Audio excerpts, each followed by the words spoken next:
நிகழ்வினுடைய 201வது வாரத்திற்கு உங்கள் அனைவரையும் வாழ்த்துகிறோம், வரவேற்கிறோம். இந்த நாள் சற்றே தாமதமாக, கிட்டத்தட்ட ஒரு 30 நிமிடங்கள் தாமதமாக நம்ம துவங்குகிறோம். சில தவிர்க்க முடியாத அல்லது டெக்னிக்கல் இஷ்யூஸ்னால. அதே மாதிரி இன்றைக்கு நம்மளுடைய இந்த நிகழ்வினுடைய யூடியூப் என்னுடைய இன்னொரு தளத்தின்மாக, ஆனாலும் கடவுள் இந்த நாளிலே அரை மணி நேரம் தாமதமானா கூட நம்ம வந்து சிறப்பான முறையில் தூங்குவதற்கு கடவுள் கிருபை பாராட்டி இருக்கிறார். ஆண்டவருக்கு நம்ம நன்றி செலுத்தலாம். நான் இப்பொழுது நம்ம மத்தியில் அருமையான ரெவரண்ட் டாக்டர் தேவராஜ் மாதன் ஐயா அவர்களே நான் அன்போடு கூட நான் கேட்டுக்கொள்கிறேன். எங்களை நேசிக்கிறதான நல்ல பிதாவே, இந்த மாலை நேரத்தில் ஆண்டவரை நாங்கள் நன்றியோடு துதிக்கிறோம். ஆண்டவரை தொழில்நுட்ப காரணமாக எங்களுடைய செயலிழந்து போனாலும் உயிர்த்தெழுந்த ஆண்டவர் எங்களோடு இருக்கிறீர் என்பதை அறிந்து எங்கள் ஆண்டவர் தொடர்ந்து இந்த நேரத்தை எங்களுக்கு ஆசீர்வதித்தரும்படியாக வேண்டிக் கொள்கிறோம். குறிப்பாக ஆண்டவரை இத்தனை நாளும் இந்த கூடுகையை சிறப்பாக நடத்தி வந்திருக்கிறீர், அதற்காக நன்றி.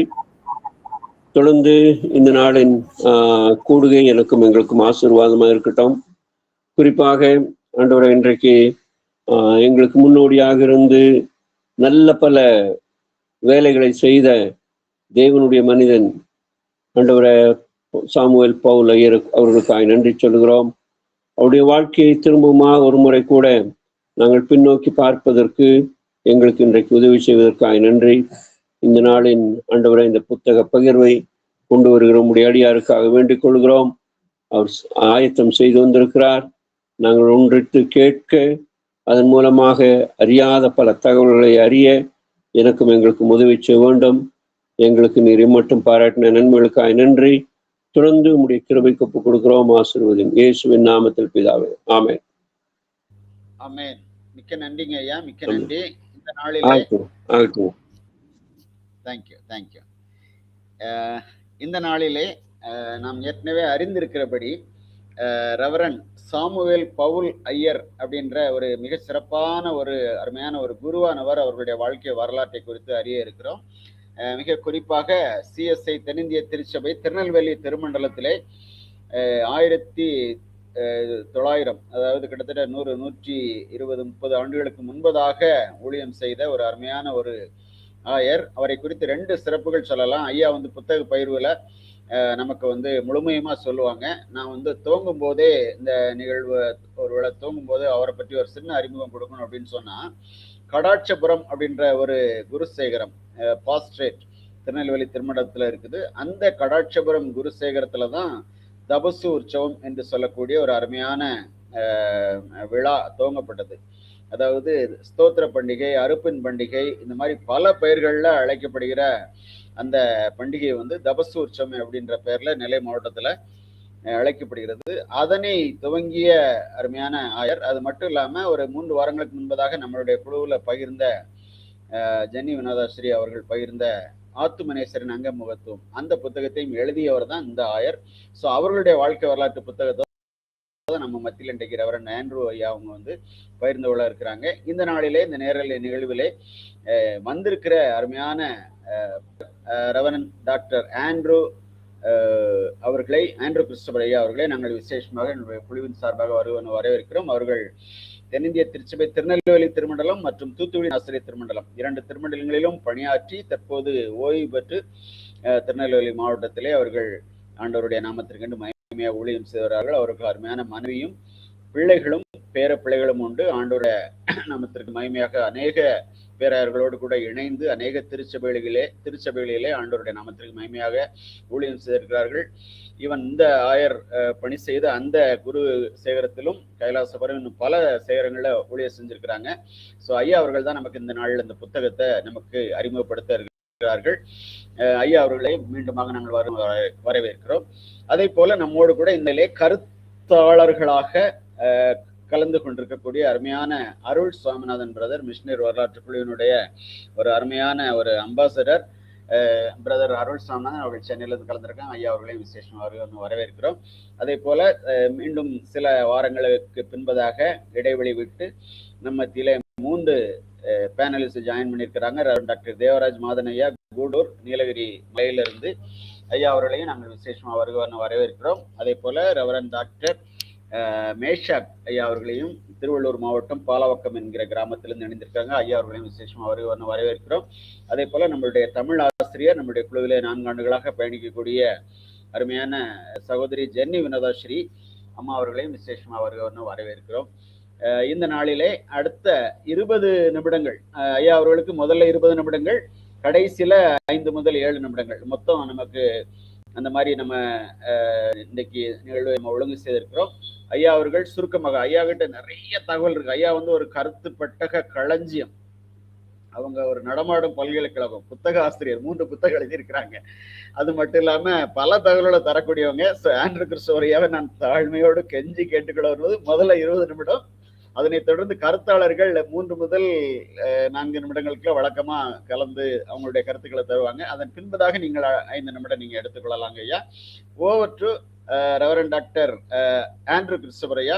அதற்கு முன்பதாக இந்த நிகழ்வை இன்றைய தினத்திலே சற்றே தாமதமாய் துவங்கி இருந்த போதிலும் ஆவல் கொண்டிருக்கக்கூடிய நேயர்கள் ஒவ்வொருவருக்கும் அருமையான மாலை நேர வணக்கத்தையும் கிறிஸ்திய நாமத்தினாலே தெரிவித்துட்டு, நேற்றைய தினத்திலே நம்ம உயிர்த்தெழுந்த நாதர் ஈஸ்டர் பண்டிகை நம்ம கொண்டாடி இருக்கிறோம். அதற்கான தாமதமான வாழ்த்துக்களையும் தெரிவித்துக் கொண்டு இப்பொழுது அருமையான டாக்டர் ஆண்ட்ரூ கிறிஸ்டோபரையா அவர்களை அன்போடு கூட அழைக்கிறேன்.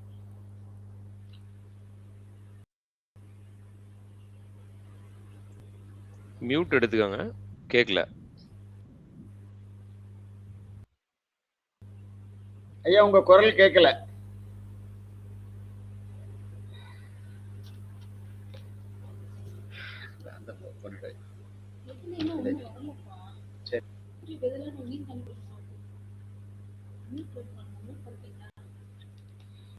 ஆண்ட்ரூ ஐயா, உங்களுடைய குரல் வரலையே.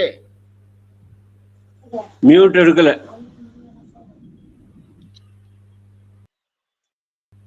ஆண்ட்ரூ கிறிஸ்டோபரையா, உங்க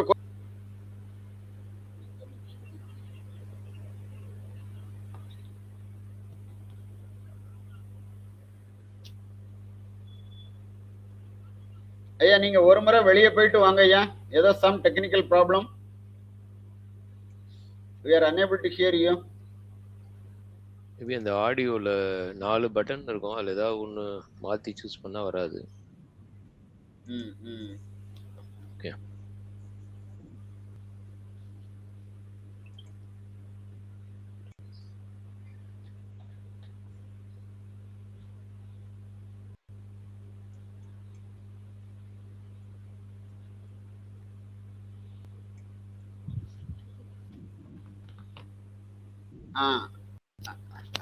ஐயா அவங்க வந்துட்டாங்க.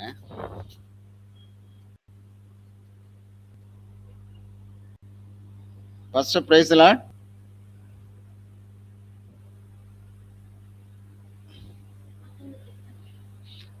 ஐயா பேசுறது மற்றவங்களுக்கு கேக்குதா? அருள் பிரதர்? இல்ல கேட்கல. ஜெனி கேட்கல. ஓகே. ஐயா அவங்க வரட்டும். நான் அதற்கு முன்பதாக நான் ரெவரண்ட் டாக்டர் தேவராஜ் மாதன் ஐயா, நீங்க இந்த அருமையான ஆயர் அவர்களை பற்றி தானே உங்களுக்கு தெரியும் தகவல்களை பகிர்ந்து கொள்ளுங்க. அதே நேரத்தில் நான் ரெவரண்ட் ஆண்ட்ரூ ஐயாவையும் நான் தொடர்பு கொண்டு அவர்களை மீண்டும் லைன்ல வர்றதுக்கு ஏற்பாடு செய்கிறேன். நன்றி, வணக்கம். நான் ஆயர் அவர்கள் நீலகிரி மாவட்டத்தில் 1874 ஆண்டுகளிலே பணியாற்றினார் என்பதை சொல்ல விரும்புகிறேன். அவர் குறிப்பாக நீலகிரி மாவட்டத்தில் இருந்த ஊட்டியில உள்ள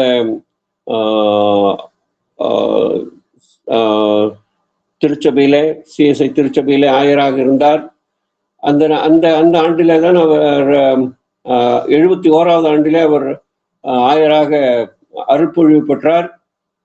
அதற்கு பிறகு பேரர் பிஷப் ஜெல் அவர்களுடைய காலத்தில் அவர் திருச்சிராப்பள்ளியில உதவி குருவாக இருந்தார்.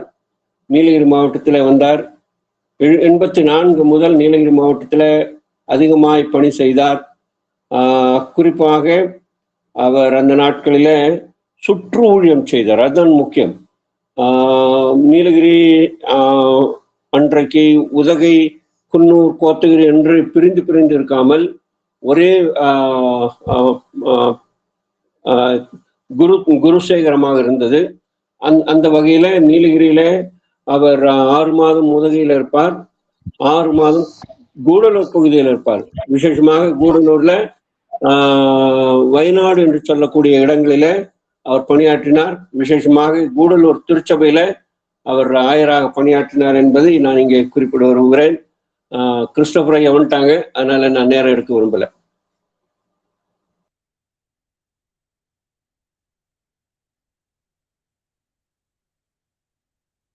ஐயா சிறப்பு.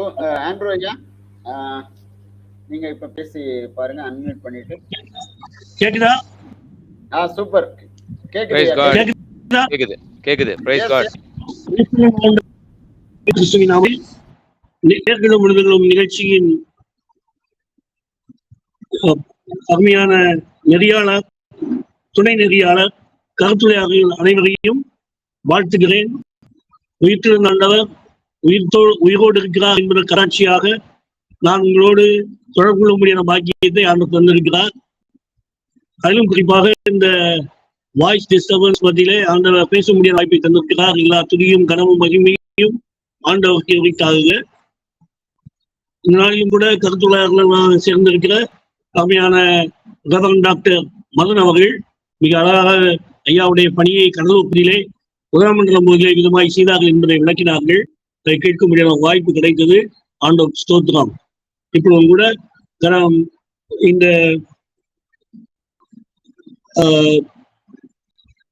தவச உற்சவ நாயகன் ராவ் சாஹிப் அவரது சாமுவேல் பவுல் ஐயரை பற்றி 3 நிலைகளில் நான் ஆராய்ந்தேன். ஒன்று, முதலாவது இந்த ஆத்மநேசரின் அங்கமகத்துவம் எழுதிய அவர்களுடைய வாழ்க்கை வரலாற்றை இப்பொழுது வெளியிடப்பட்டிருக்கிற ஆத்மநேசரின் அங்கமகத்துவம் புத்தகத்திலே அது மிக தெளிவாக வெளியே வந்திருக்கிறது.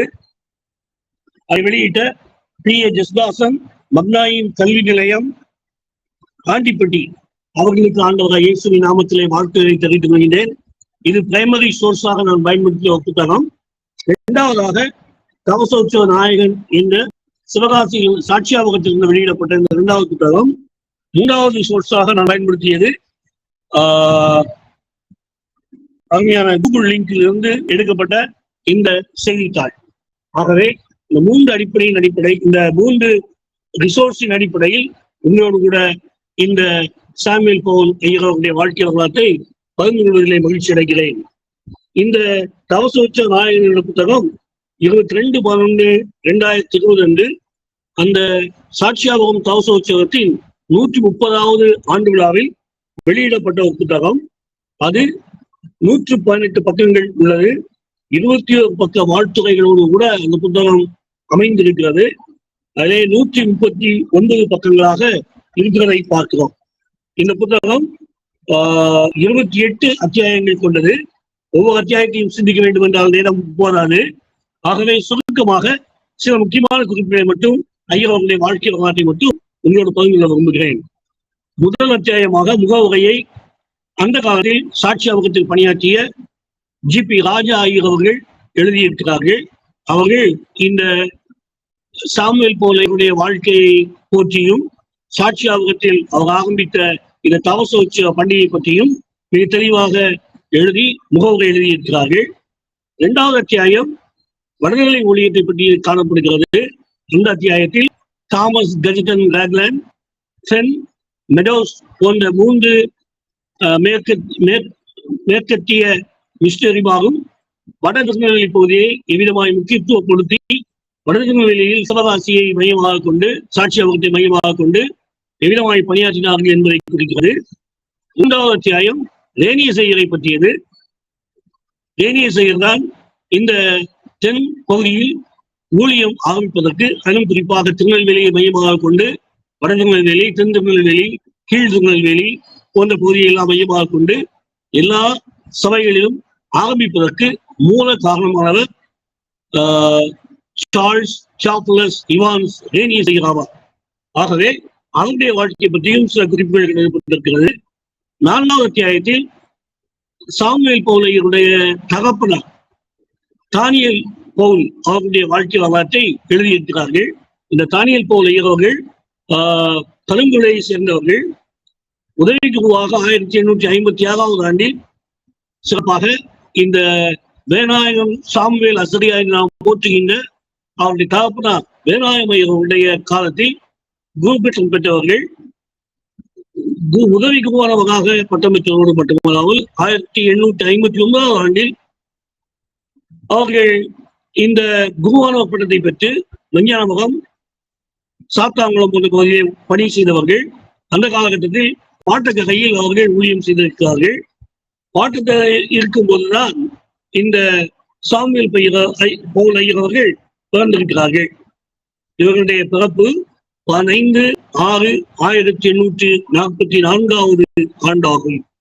ஆகவே சாமுவேல் பவுலையருடைய குமாரனாக அவர்கள் பாட்டக்கரையில் ஆசிரியராகவும் பணியாற்றிய ஒரு சபை ஊழியருடைய மகனாக பாட்டக்கரையில் வளர்ந்திருக்கிறார்கள்.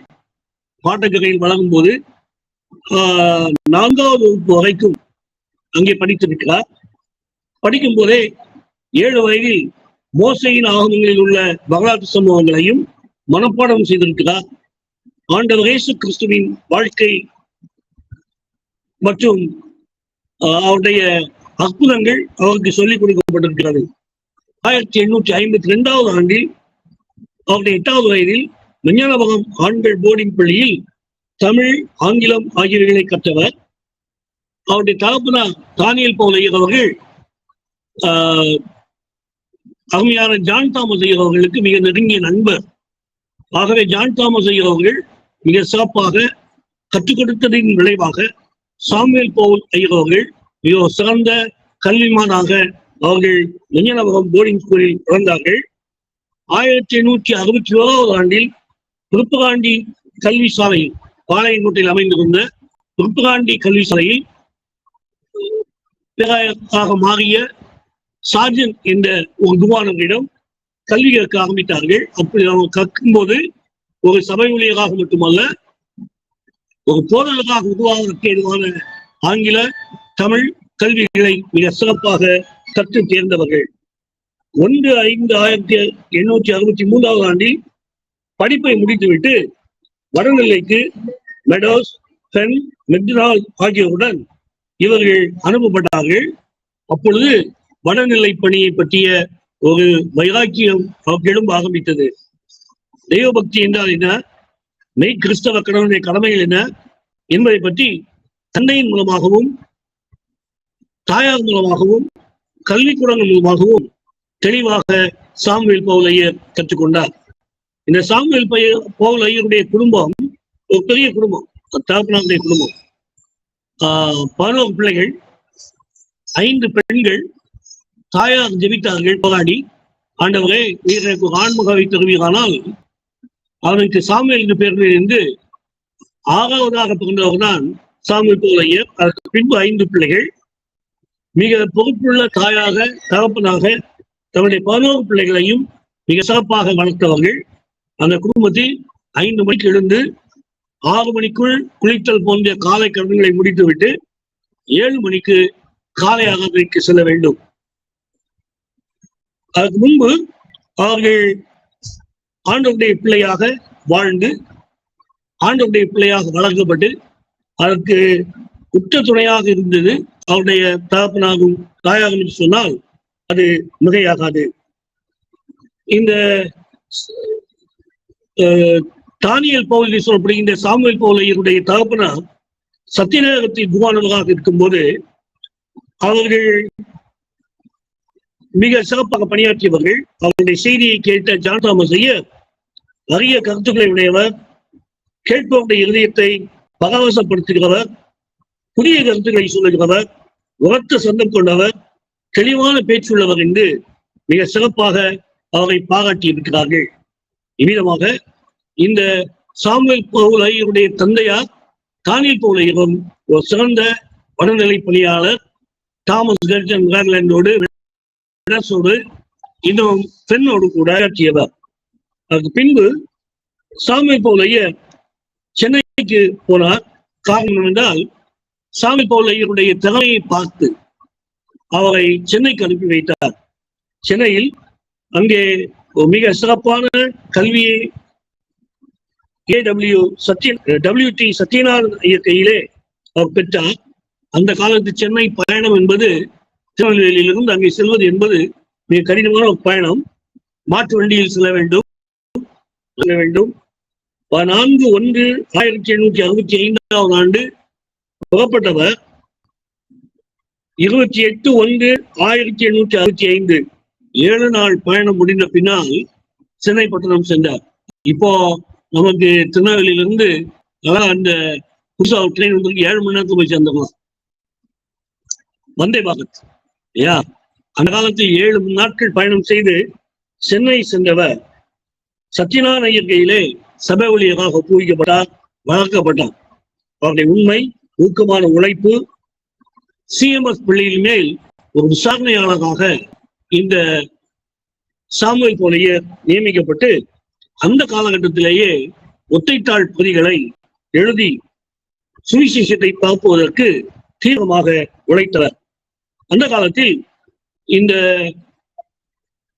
மெக்டனால் சொல்லப்படி குருவானவர் 10/9/1869 வேதாகம பொதிகளில் பல கேள்விகளை கேட்டு அந்த கேள்விகளுக்கு பதில் எழுதும்படியாக புத்தகத்தை அனுப்பினார். அந்த புத்தகத்தில் உள்ள கேள்விகளுக்கான பதிலை சரியாக எழுதி முதல் பரிசு பெற்றவர் சாமுவேல் பவுல் ஐயர். ஆகவே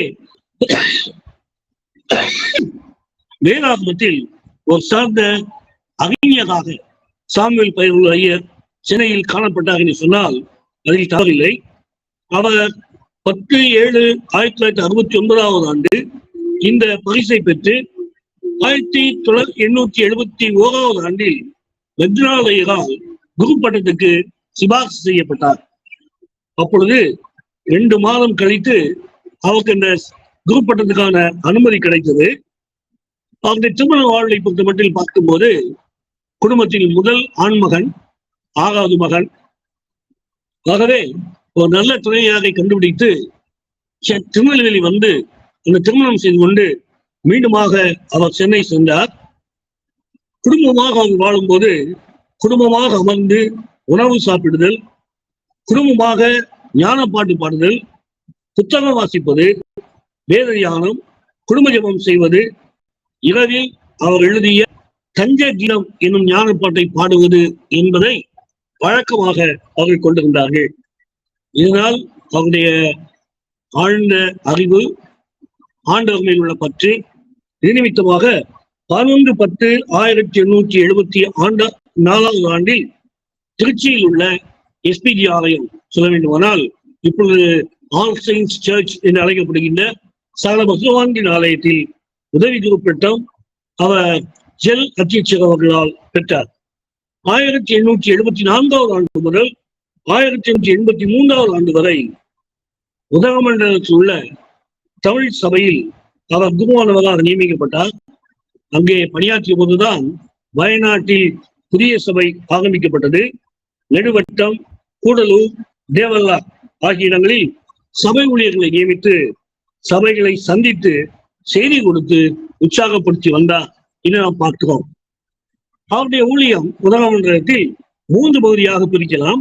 ஒன்று, மலைவாழ் மக்கள் மத்தியில் ஊழியம். மலைவாழ் மக்கள் மத்தியிலே 9 ஆண்டுகள் அவர் சிறப்பாக பணியாற்றினார். ஊக்கத்தோடும் உற்சாகத்தோடும் இறைப்பணியையும் சபை மக்களின் விருப்பத்தையும் பெற்றவராக, பாராட்டும் பெற்றவராக சிறப்பான பணி செய்தார். அந்த பணியை 3 பகுதிகளாக பிரிக்கலாம். ஒன்று, குன்னூர் மிஷன். குன்னூர் பகுதியிலே சபை ஊழியரை நியமித்து இந்த CMS திருச்சபையை உருவாக்கியவர் இந்த சாமுவேல் பவுல் ஐயர். 2வதாக வேலைக்காரர் மிஷன் என்ற ஒரு மிஷனை ஆரம்பித்தார். இந்த தென்பகுதியிலிருந்து மலை பிரதேசத்துக்கு உதகமண்டலத்துக்கு சென்ற மலை வாழ் மக்கள், அவர்கள் மத்தியில் பணியாற்றிய தேயிலை தோட்டங்களில் பணியாற்றி கொண்டிருந்த ஐரோப்பியர்களுக்கு வேலைக்காரர்களாய் திரண்டவர்கள் மத்தியிலே அவர் பணி செய்தார். ஐரோப்பியர்களிடமிருந்து ஒவ்வொரு குடும்பத்திலிருந்தும் ரூபாய் 1 பெற்று அந்த சபை ஊழியர்களுக்காக சம்பளத்தை பெற்று அவர்களுக்கு கொடுத்தார். அதில் என்னவென்றால் அந்த சபை ஊழியர்களுக்குரிய சம்பளத்தில் பாதி தொகையை நிமித்தமாக மாதத்துக்கு ரூபாய் 1 பெற்றது நிமித்தமாய் அவர் பெற்றுக்கொண்டார் என்று அவருடைய வாழ்க்கை வரலாறு சொல்லுகிறது. ரோமனத்துவ மத்தியிலே அந்த நற்செய்தி பணியாற்றுவதில் அவர் சிறப்பாக பணியாற்றினார். அதிலும் குறிப்பாக கோபர்ட் என்று சொல்லப்படுகின்ற பள்ளியில் வாரத்துக்கு 2 முறை அவர் சென்று தமிழிலாவது ஆங்கிலத்திலாவது போதனை செய்வார். இவர் சார்ஜன்ட் ஐயரால் வளர்க்கப்பட்டபடியினாலும் ஜான் தாமஸ் ஐயரால் வளர்க்கப்பட்டபடியினாலும் அவர் ஆங்கிலத்தில் புலமை வாய்ந்தவராக இருந்தார். ஆங்கிலத்தில் இருந்து தமிழில் மொழிபெயர்ப்பதிலும் புலமை வாய்ந்தவராக இருந்தார். ஆகவே மேல்நாட்டிலிருந்து வந்த ஐரோப்பிய மிஷனரிகளுக்கு மொழிபெயர்ப்பதிலும் அவர் சிறந்தவராக இருந்தார். 3வது பகுதி அவருடைய ஊழியம் என்னவென்றால் உதகமண்டலத்தில் சிறைச்சாலை ஊழியம். சந்தை வழி நற்செய்தி பணியாற்றுவதற்கு பௌர்ணமி பிரசங்கம் என்ற ஒன்றை ஏற்படுத்தினார். திருநெல்வேலி மாவட்டத்தில் அந்த காலத்துல பௌர்ணமி பிரசங்கம் உண்டு. பௌர்ணமி தினத்துக்கு மூலநிலை வந்து கிராமங்களுக்கு சென்று பெட்ரோமாக்ஸ் லைட்டோட போய் சுவிசேஷ ஊழியம் செய்த ஞாபகம் எனக்கு இருக்குது. 90வது ஆண்டு முதல் 94வது ஆண்டு வரை அந்த ஊழியத்தை நிறைவேற்றினோம். அதே பகுதி அது இந்த சாமுவேல் பவுல் ஐயர் ஆரம்பித்து வைத்தது என்று சொல்லும்போது மிக சந்தோஷமாய் இருக்கிறது. பௌர்ணமி பிரசங்கம் அத்தாப்புல சிறைச்சாலையில் சென்றவர் இந்த கைதிகளுக்கு நற்செய்தி அறிவித்து அவர்களுக்கு தன்னால் இயன்ற உதவியை செய்து அந்த கைதிகளுடைய குடும்பங்களுக்கு பல உதவிகளை செய்து அவர்களுக்கு ஆறுதலாக இருந்தார் என்று அவருடைய வாழ்க்கை வரலாறு சொல்லுகிறது. 1882வது ஆண்டில் பெராயர் அவர்களை கள்ளிக்கோட்டைக்கு மாற்றினார்கள். கள்ளிக்கோட்டையில் தாவீது யோசேப்பு என்று சொல்கின்ற ஒரு அரசு கல்லூரி முதல்வரை சபை ஊழியராக வைத்து அந்த உபதேசியார் மூலமாக மிக சிறப்பாக கள்ளிக்கோட்டையில் பணியாற்றினார்கள். அந்த ஊழியத்தின் 2வது பகுதி என்னவென்றால் நகர ஊழியங்கள். நாம் இதுவரைக்கும் மலைவாழ் மக்கள் மத்தியில் ஊழியத்தை பார்த்தோம். நகர ஊழியங்களை பொறுத்த மட்டில் 1883வது ஆண்டு முதல் 1887வது ஆண்டு வரைக்கும் உதகமண்டலத்தில் மரணத்துக்கு எதுவான வியாதி வந்த நிமித்தமாய் சென்னைக்கு மாற்றப்பட்டு சென்னையிலே வந்து அவர் வட பகுதியில் வட சேகரத்தில் மிக சிறப்பாக பணியாற்றினார். மனம் திரும்பாதவர்கள் மனம் திரும்பவும், விசுவாசிகள் ஆண்டவருடைய கிருபையில் பெருகவும், வேத அறிவிலும் தேவபக்தியிலும் எண்ணிக்கையிலும் திருச்சபை வளரவும் அவர் அதிகமாக பாடுபட்டார். அதுவும் குறிப்பாக 1883வது ஆண்டில் வட சேகரத்தினுடைய சபை மக்களின் எண்ணிக்கை 488, திருவிருந்து பெற்றவர்களின் எண்ணிக்கை 285. அது 1887வது ஆண்டில் சபை மக்களுடைய எண்ணிக்கை 577ஆகவும் திருவிருந்து பெற்றவர்களின் எண்ணிக்கை 296ஆகவும் உயர்ந்தது என்று நாம் பார்க்கிறோம். சென்னையில் உள்ள டக்கர் ஆலயத்தில் ஆராதனைகள், அருளுரைகள், பக்தி ஒழுக்கம், எழுப்புதல் ஆகியவைகள் மிக சிறப்பாக காணப்பட்டன இவருடைய பணிக்காலத்தில். அதிலும் குறிப்பாக முதலாவதாக டக்கர் ஆலயத்தில் அவர் பாடகர் குழுவை ஏற்படுத்தி ஆர்கனை வருவித்து அங்கே பாடகர் குழுவை ஏற்படுத்தினார். ஆக மிக சிறப்பான பணியை சுமார் 4 ஆண்டுகள் சென்னை பட்டணத்தில் இந்த சாமுவேல் பவுல் ஐயர் நிறைவேற்றினார் என்று நாம் பார்க்கிறோம். அதற்கு பின்பு அவர் 3வது பகுதி ஊழியமாக நாட்டுப்புற ஊழியம் செய்வதற்கு அவர் அனுப்பப்பட்டார். அந்த பணி நற்செய்தி பணியாக மாறியது. அதனால் மாற்றப்பட்ட நேரத்தில் அவருக்கு ஒரு பெரும் உபசாகத்தை சென்னை சபை மக்கள் கொடுத்தார்கள். அவரை பாராட்டி பேசும்போது கீழ்கண்ட வாசகத்தை நான் இந்த நிகழ்ச்சியில் பதிவு செய்ய விரும்புகிறேன். பிரசங்கியாக நீங்கள் முதலிடம் பெற்றீர்கள். தங்கள் அகலுரைகள் வெதுவெதுப்பான இருதயங்களை அனலுள்ள இருதயங்களாக மாற்றினர். கவலையற்று இருந்த இருதயங்களை கரிசனை உள்ளவர்களாக மாற்றினர்.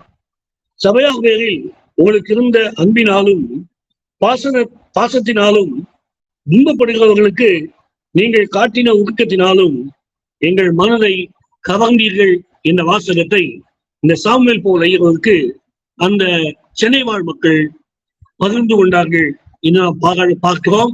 ஐயா அவர்களை பாராட்டினார்கள். அது ஒரு பெரிய விடையாகவே அமைந்ததை நாம் பார்க்கிறோம்.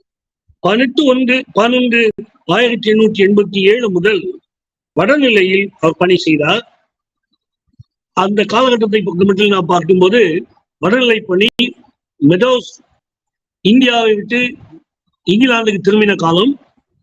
அதே காலகட்டத்தில் வாகை குளத்தையும் சாட்சியாபகத்தையும் வட்டகை தலைவராக இருந்து பார்வையிட்ட வீரவாகு வீரநாயகம் என்ற குருவானவர் இறந்த காலம். ஆகவே ஒரு சவால் நிறைந்த காலமாக இருந்தது. அந்த சவால் நிறைந்த காலத்தில் சரியான ஊழியர் சாமுவேல் போல் ஐயர் தான் என்று நினைத்து சிஎம்எஸ் சங்கம் அவரை இந்த வடநிலை பகுதிக்கு, குறிப்பாக சாட்சியாபகத்துக்கு அனுப்பி வைத்தது. மாக்காலயம் அதை சுற்றியுள்ள சபைகள் அனைத்தையும் இந்த சாமுவேல் போல ஐயர் கவனித்து மெடோஸ் பணியையும் வாகைக்குளம் வேநாயகம் பணியையும் தொடர்ந்து நிறைவேற்றினார். பெரிய மாற்றம், புத்துணர்ச்சி, ஒற்றுமை, சிதறி கிடந்தவர்களை இணைக்கும் காலமாக இவர் செயல்பட்டார் என்று நாம் பார்க்கிறோம். வடநிலை பகுதியில் அவர் பணியாற்றும் போது திருச்சபை ஆலோசனை குழுவில் 1890 ஆண்டிலும் 1892 ஆண்டில் சாட்சியாபகம் வாகைக்குளம் வட்டாரங்களின் வட்டகை தலைவராகவும் அவர் பணியாற்றியார் என்று நாம் பார்க்கிறோம். 8வது குறிப்பாக அவருடைய ஊழியத்தில் கிடைத்த உயர்வுகளை பற்றி ஆசிரியர் குறிப்பிடுகிறார். 16/6/1891 சாட்சியாபகத்தில் தவசோற்சவத்தை இந்த வடநிலை சிஎம்எஸ் மிஷன் விசாரணை செய்த கணம் பாட்டன் ஐயர் ஆரம்பித்தார். வாகர் காப் என்ற குருவானவர்கள் உதவியாக இருந்தார்கள். சென்னை பேராயர் வேதாம போட்டிகளை நடத்தினார். குருபராபிஷேகம் செய்ய தேர்வு செய்தவர்களுக்கு உதவி செய்வதற்காக சாமுவேல் போல் ஐயர் பணியாற்றினார். 1893 10 மிஷனரி சங்க கூட்டத்தை பம்பாயில் கலந்து கொள்ளும்படியான வாய்ப்பை சாமுவேல் போல் ஐயர் பெற்றார். 1898 ஆண்டில் அலகாபாத் மிஷனரி சங்க கூட்டத்தில் அவர் கலந்து கொண்டார். 1900 சென்னையில் நடைபெற்ற மிஷனரி சங்க கூட்டங்களில் இந்த தென்பகுதியின் சிஎம்எஸ் சங்கத்தினுடைய பிரதிநிதியாக ஐயர் அவர்கள் கலந்து கொண்டார்கள் என்று நாம் பார்க்கிறோம். இவ்விதமாக எல்லா ஊழியங்களிலும் தன்னுடைய மேலதிகாரிகளுக்கும் உடன் பணியாற்றியவர்களுக்கும் உதவி செய்கின்ற ஒரு பாலமாக சாமுவேல் போல் ஐயர் திகழ்ந்தார் என்று நாம் பார்க்கிறோம். அத்தியாயத்தில் சிவகாசியில் ஏற்பட்ட கலகம். புதிதாக மனமாகியவர்கள் அனைவரும் பனையகம் தொழில் செய்தவர்கள். அவர்களுக்கு கல்வி சிறப்பாக கற்றுக் கொடுக்கப்பட்டது. ஆனால் அது அங்கிருந்த மேல்ஜாதியினருக்கு சற்று பொறாமையாக இருந்தது. வியாபாரத்திலும் மற்றும் தொழில் துறையிலும் இவர்கள் கல்வி நிமித்தமாய் உயர ஆரம்பித்தது ஒரு பெரிய போராட்டத்தை ஏற்படுத்தியது. தொழிலில் வளர்ச்சி பெற்றது, பொறாமை ஏற்படுத்தியது. அது நிமித்தமாய் சிவகாசி கழகம் 1890 முதல் 1900 வரைக்கும் இந்த மக்களுடைய வளர்ச்சியை கண்ட மேல்ஜாதியினர் 1895 ஆண்டில் ஒரு மோதலை ஏற்படுத்தினார்கள். அந்த மோதலில் 90 பேர் மேல் பொய் வழக்கு போடப்பட்டது. 17/7/1898 90 பேர் மேல் ஒரு புறமதத்த ஆலயத்தை இடித்தார்கள் என்ற பொய் குற்றச்சாட்டு அவர்கள் மேல் போடப்பட்டது. அந்த வழக்கில் வெற்றி பெற்றார்கள். குற்றமற்றவர்கள் என்று வெற்றி பெற்றார்கள். அது நிமித்தமாக சீர்திருத்த திருச்சபையிலும் கத்தோலிக்க திருச்சபையிலும் புதிதாக கிறிஸ்தவர்கள் சேர ஆரம்பித்தார்கள். இந்த சிவகாசி கலவரத்தை நிறுத்தியதற்கு மிக முக்கியமான காரணம் இந்த சாமுவேல் போல் ஐயர் 2 குழுவினரையும் அழைத்து அவர்களோடு பேசி அவர்களோடு சமாகசம் செய்து 1899 ஆண்டில் அவர்கள் கொண்டாடிய இந்த தவச உற்சவ பண்டிகையில் எல்லா மக்களும் ஒன்றிணைந்து பணியாற்றினார்கள் என பார்க்கிறோம். 10வது தலைப்பாக ராஜ் சாஹிப் என்று சொல்லப்படுகின்ற பட்டம் எப்படி கிடைத்தது என்பதை இந்த புத்தகத்தின் ஆசிரியர் எழுதுகிறார். சாமுவேல் பவுல் ஐயர் சிவகாசி அருகே உள்ள சாட்சியாகத்தில் பணிபுரிந்த போது இந்த இரு ஜாதியினருக்கு ஏற்பட்ட மோதலை பிரச்சனைகளை தீர்த்து வைத்தபடியினால் அமைதி ஏற்படுத்தினபடியினால் இந்த இங்கிலாந்து அரசாங்கம், இங்கிலாந்தில் உள்ள கவர்னர் ஜெனரல் அவரை பாராட்ட விரும்பினார். அது மட்டுமல்ல, சிறுவில்லிபுத்தூர் தாலுகாவுக்கு இவர் ஆலோசனை சங்க உறுப்பினராக இருந்தார். திருநெல்வேலி மாவட்டத்திலும் ஆலோசனை சங்க உறுப்பினராக இருந்தார். ஆக திருச்சபை பணி, ஆலய பணி, இன்னும் நற்செய்தி பணி எல்லாவற்றிலும் அவர் ஈடுபட்டு எல்லாவற்றுக்கும் மேலாக இலக்கிய பணியில் பல புத்தகங்களை அவர் எழுதினார்.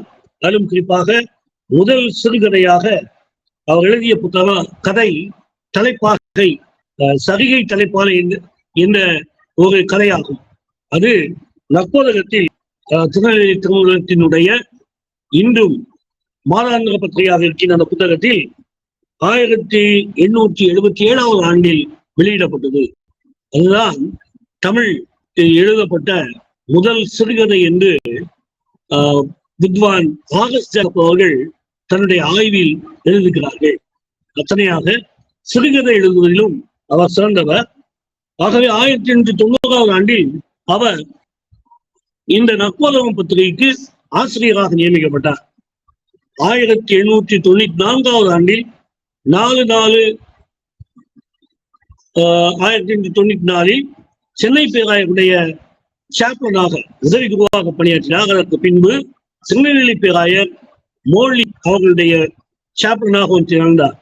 இவ்விதமாக இந்த சாமுவேல் பவுல் ஐயர் நிகழ்த்திய சமய, சமுதாய, இலக்கிய பணியின் காரணமாக 1898 ஆண்டில் தலைவர் அல்லது இளவரசன் என்ற அர்த்தம் கொள்கின்ற ராஜ் சாஹிப் என்ற பட்டகத்தை முதலாவதாக இந்தியராக பெற்றது இந்த ராஜ் சாஹிப் சாமுவேல் பவுல் ஐயர். ஆகவே அரசாங்கத்தையும் சமுதாயத்தில் மக்களையும் திருச்சபையில் மக்களையும் மேலதிகாரிகளின் கவர்ந்ததின் விளைவாக இந்த உயரிய பட்டம் அவருக்கு கிடைத்தது என்று நாம் பார்க்கிறோம்.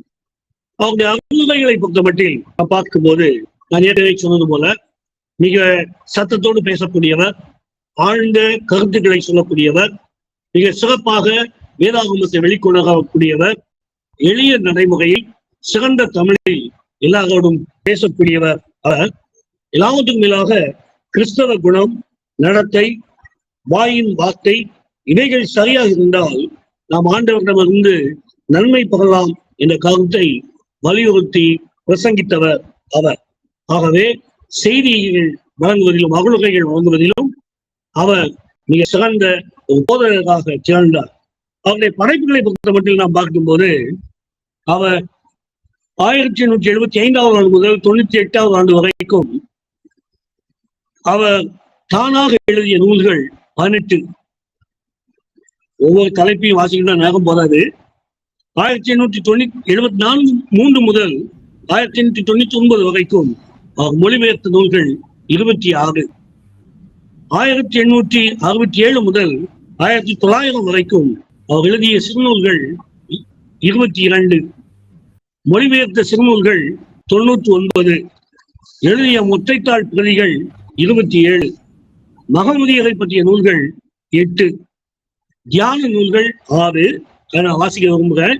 1 ஆத்மநேசரின் அங்கமகத்துவம் 1882, தியான சோலை 1895, தியான ஆலயம் 1896, கட்டுரை ஜபம் 1898, துக்க சாதக துவனி 1898, தெளிவான பிரசங்கங்கள் 1871 ஆண்டிலும் 1957 ஆண்டிலும் 2000 ஆண்டிலும் 3 பதிப்புகளாக வெளியிடப்பட்டன.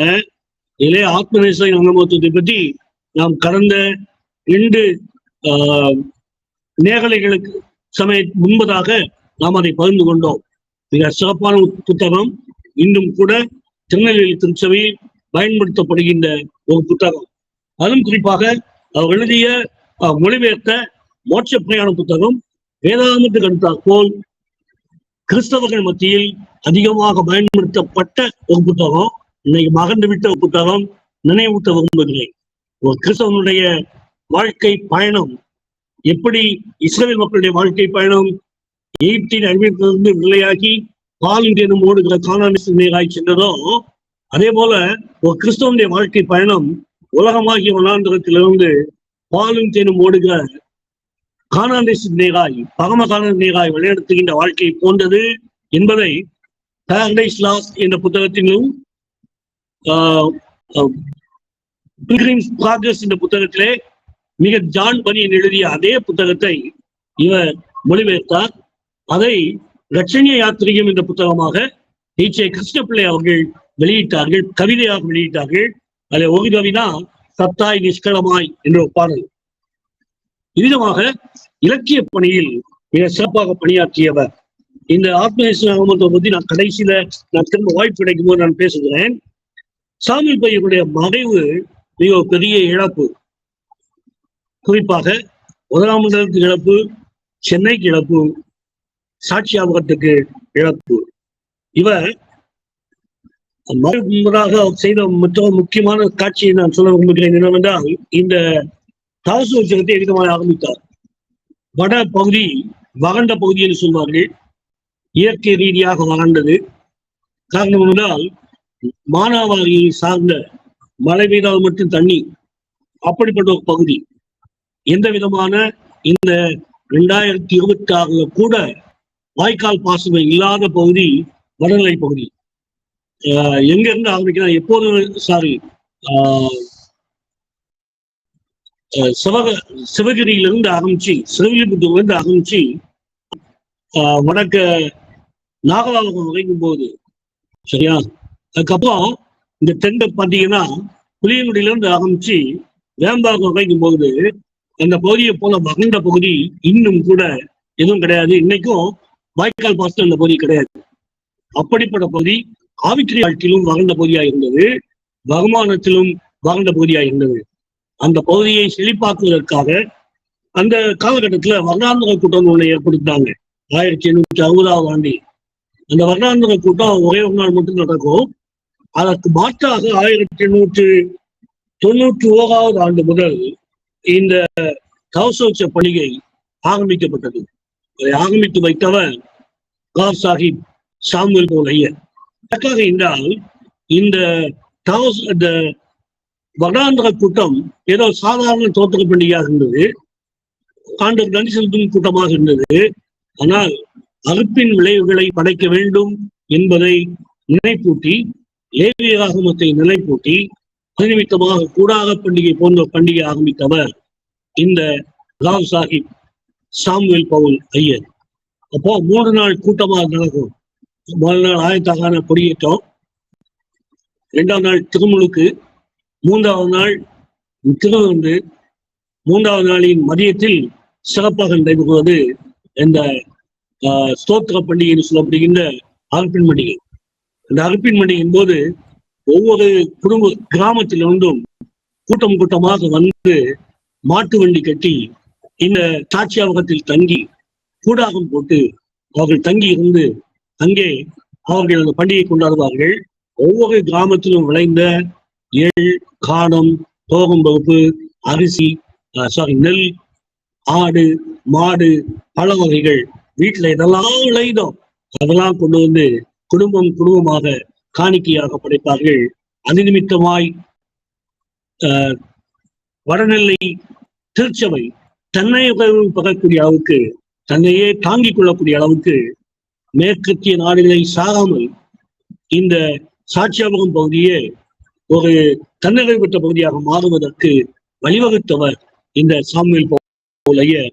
அதைத் தொடர்ந்து 1892ஆம் ஆண்டில் நல்லூரில் கவச உற்சவம் ஆரம்பிக்கப்பட்டது. விஞ்ஞானபகம் தோனாவூர் பகுதியில் ஆரம்பிக்கப்பட்டது. இன்றும் கூட மேல் திருநெல்வேலியாக அழைக்கப்படுகின்ற பங்களா சொன்னை நான் பணியாற்றிய அம்மையான இன்னும்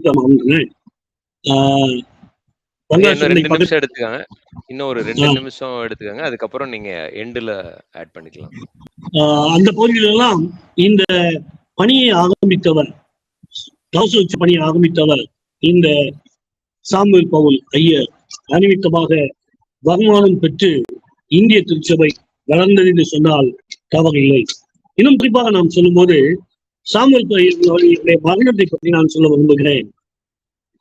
5/6/1860 ஆண்டு அவர் மிகுந்த வியாதிப்பட்டார்.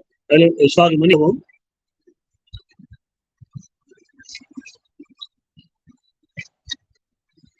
அவர் 1899 ஆண்டு ஆண்டு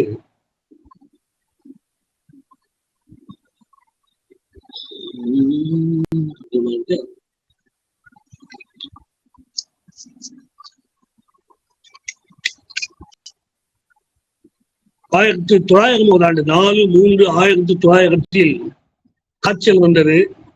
அது மூளை காய்ச்சலாக மாறியது. இருமலோடு சேர்ந்து கஷ்டப்பட்டார். மருத்துவர்கள் பல முயற்சி செய்தார்கள். அந்த வியாதி அடங்கவில்லை. அவர் ஜெபம் ஆரம்பித்த புத்தகங்கள் என்னவென்றால் 2 புத்தகங்களை அவர் ஆரம்பித்தார். ஒன்று கிறிஸ்துவின் சாயல், இமேஜ் ஆஃப் கிரைஸ்ட். 2வது கிறிஸ்துவை பிரதிபலித்தல், இமிடேஷன் ஆஃப் கிரைஸ்ட். இந்த 2 புத்தகத்தையும் எழுதி முடிக்கணும் ஆண்டவரே, அது வரைக்கும் இந்த ஆயுஷ் நாட்களை பெருக பண்ணோம் அப்படின்னு சொல்லி அந்த வியாதி படுக்கையில ஒரு ஜெபம் பண்ணார். ஆனால் அவருடைய ஜெபம் கேட்கப்படவில்லை என்றுதான் சொல்ல வேண்டும். அருகில் இருந்த அருளப்பனிடம் அவர் தன் கண்ட காட்சியை சொன்னார். சகோதரனே, இந்த கூரையை பார்த்தீரா? வீட்டின் கூரையை காமிச்சிட்டு, இந்த கூரையை பார்த்தீரா? இது எவ்வளவு அவலட்சணமாக இருக்கிறது. இது என் வீடு அல்ல. இதை பார்க்கிலும் அலங்காரமான மாளிகை எனக்கு ஆயத்தமாக்கப்பட்டிருக்கிறது. கோவில் மணி அடிக்கிறது, நான் கோவிலுக்கு போகிறேன் என்று சொல்லி 11/3/1890 தன்னுடைய 56வது வயதில் அவர் மறைத்தார். அவர் மறையும் அவருடைய புத்தகங்கள் இன்னும் பேசுகின்றன, நம்மையும் வாழ்விக்கின்றன என்று சொன்னால் அதில் தவறில்லை. இந்த சாமுவேல் பவுல் ஐயர் காண்பித்த மாதிரி ஒரு சிறந்த மாதிரி. ஒன்று மலைவாழ் மக்கள் மத்தியிலும், 2வது கிராமப்புற மக்கள் மத்தியிலும், 3வது பட்டணத்திலும் ஊழியம் எவ்விதமாய் ஊழியம் செய்ய வேண்டும் என்பதையும், ஏதோ அருளுகையோடு நின்று விடாமல் எழுத்து பணியும் சிறந்தது என்பதை நிரூபித்து காண்பித்து இன்றும் ஜீவிக்கிறவர் அவர்.